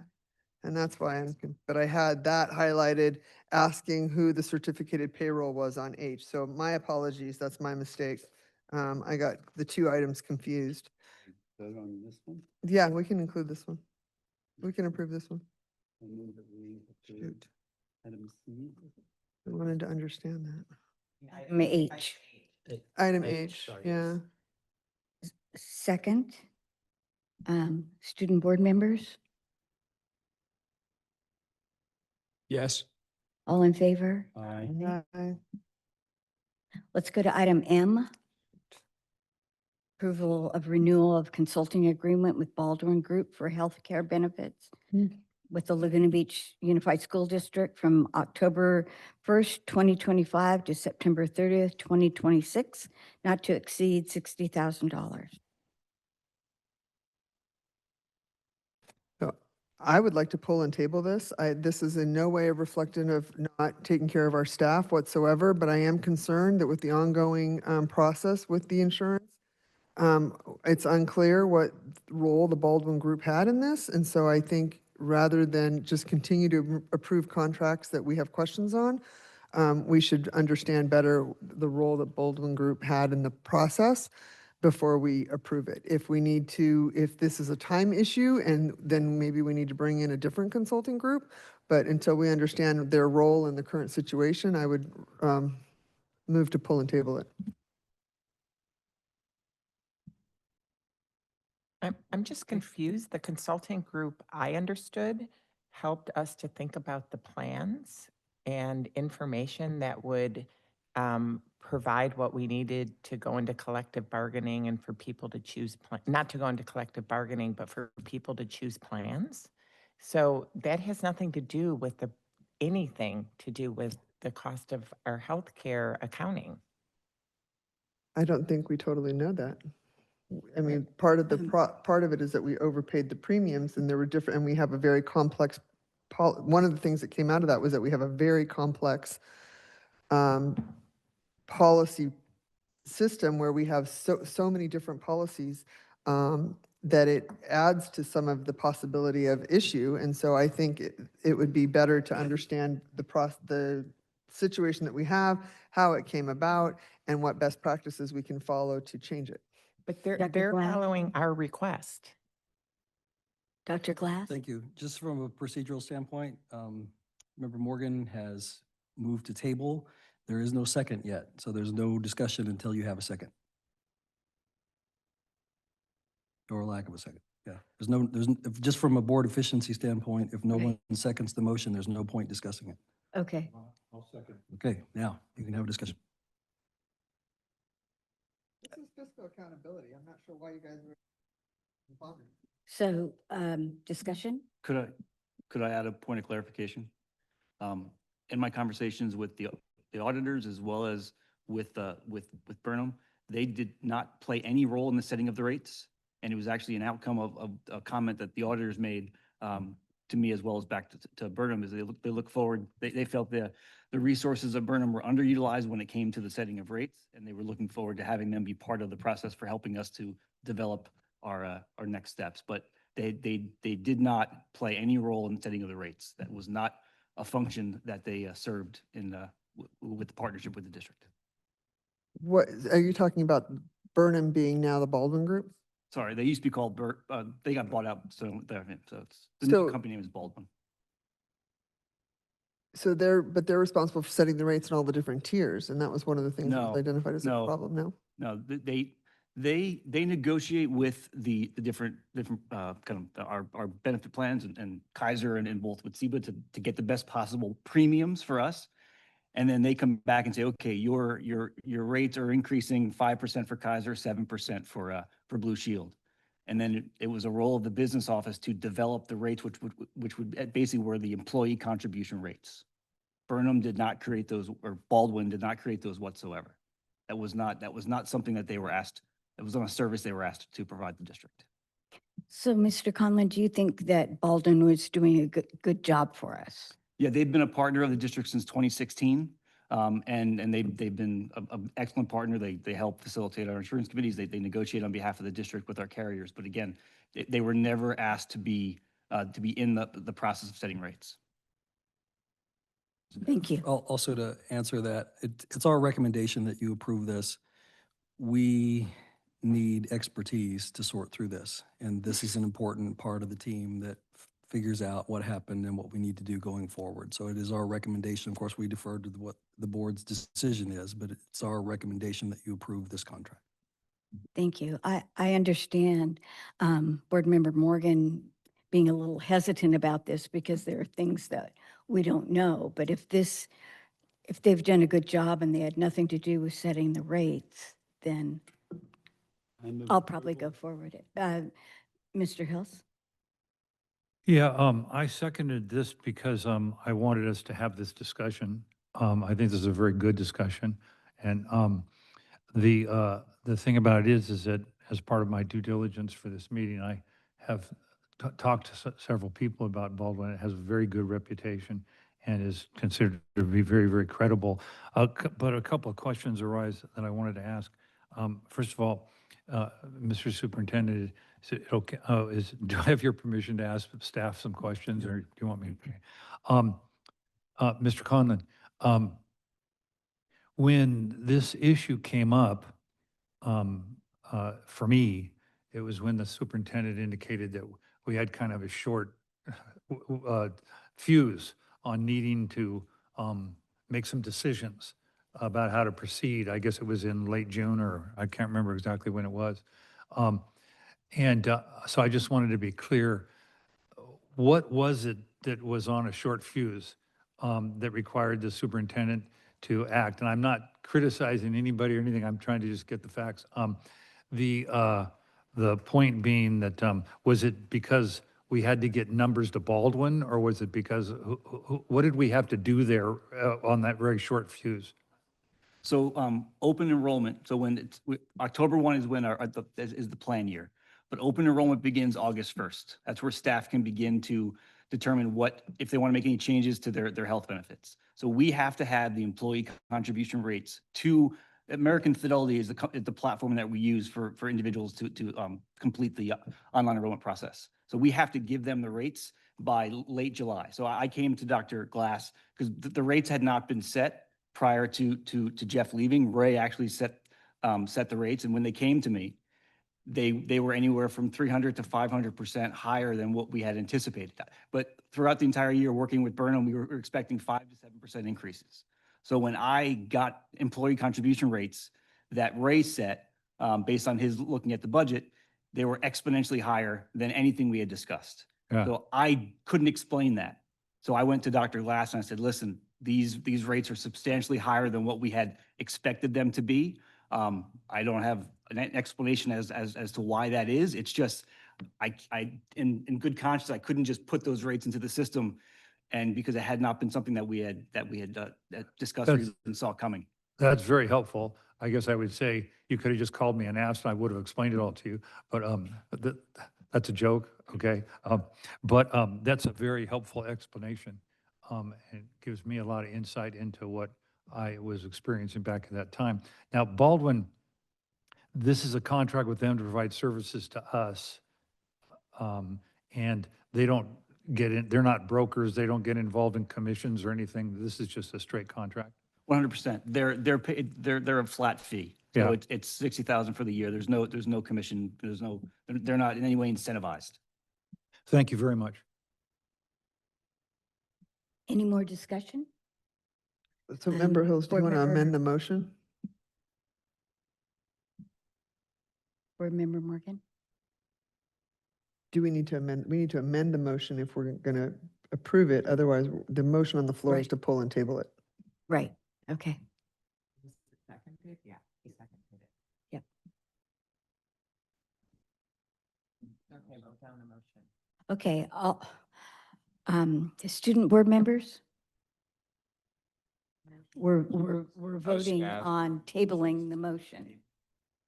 You don't table it and allow them Yeah. to vote on. Yeah, no. No. All in favor? No.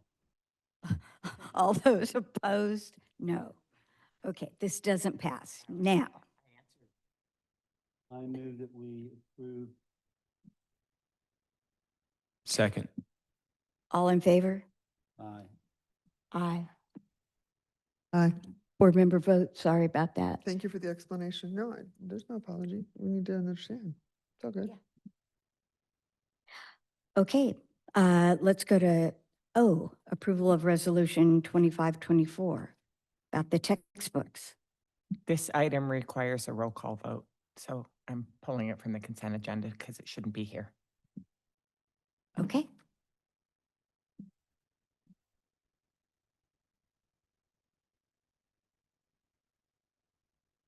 I'm pulling it because it should be pulled, correct? Okay, So can I make a motion to, I move that we approve item O. Second. okay, I second that. We can do it all. I didn't hear. Okay. Discussion? Questions? Says that we're supposed to have a required hearing. Are we supposed to have a hearing with this as well? Whereas the governing board of a school district as part of the required hearing should also make a written determination as to whether each pupil has sufficient textbooks. So I don't know, I don't know if that means that was supposed to be one or not. I'm just asking the question. I believe I it's don't know been the- posted already for public comment, so it's just a matter of voting for it at this point. It's an annual thing also, so.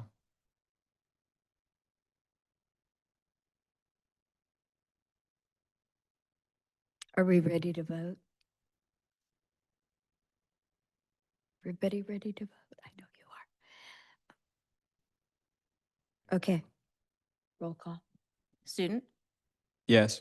Member Morgan, Member Kelly, Member Malcheski, Clerk Hills, President Perry. Okay, our next regular meeting is October 23rd, 2025. May I have a motion to adjourn? Yeah. Any discussion? Call for the vote. Student board member, Yes. all in favor? Aye. Thank you very much. Meeting adjourned at 10:02.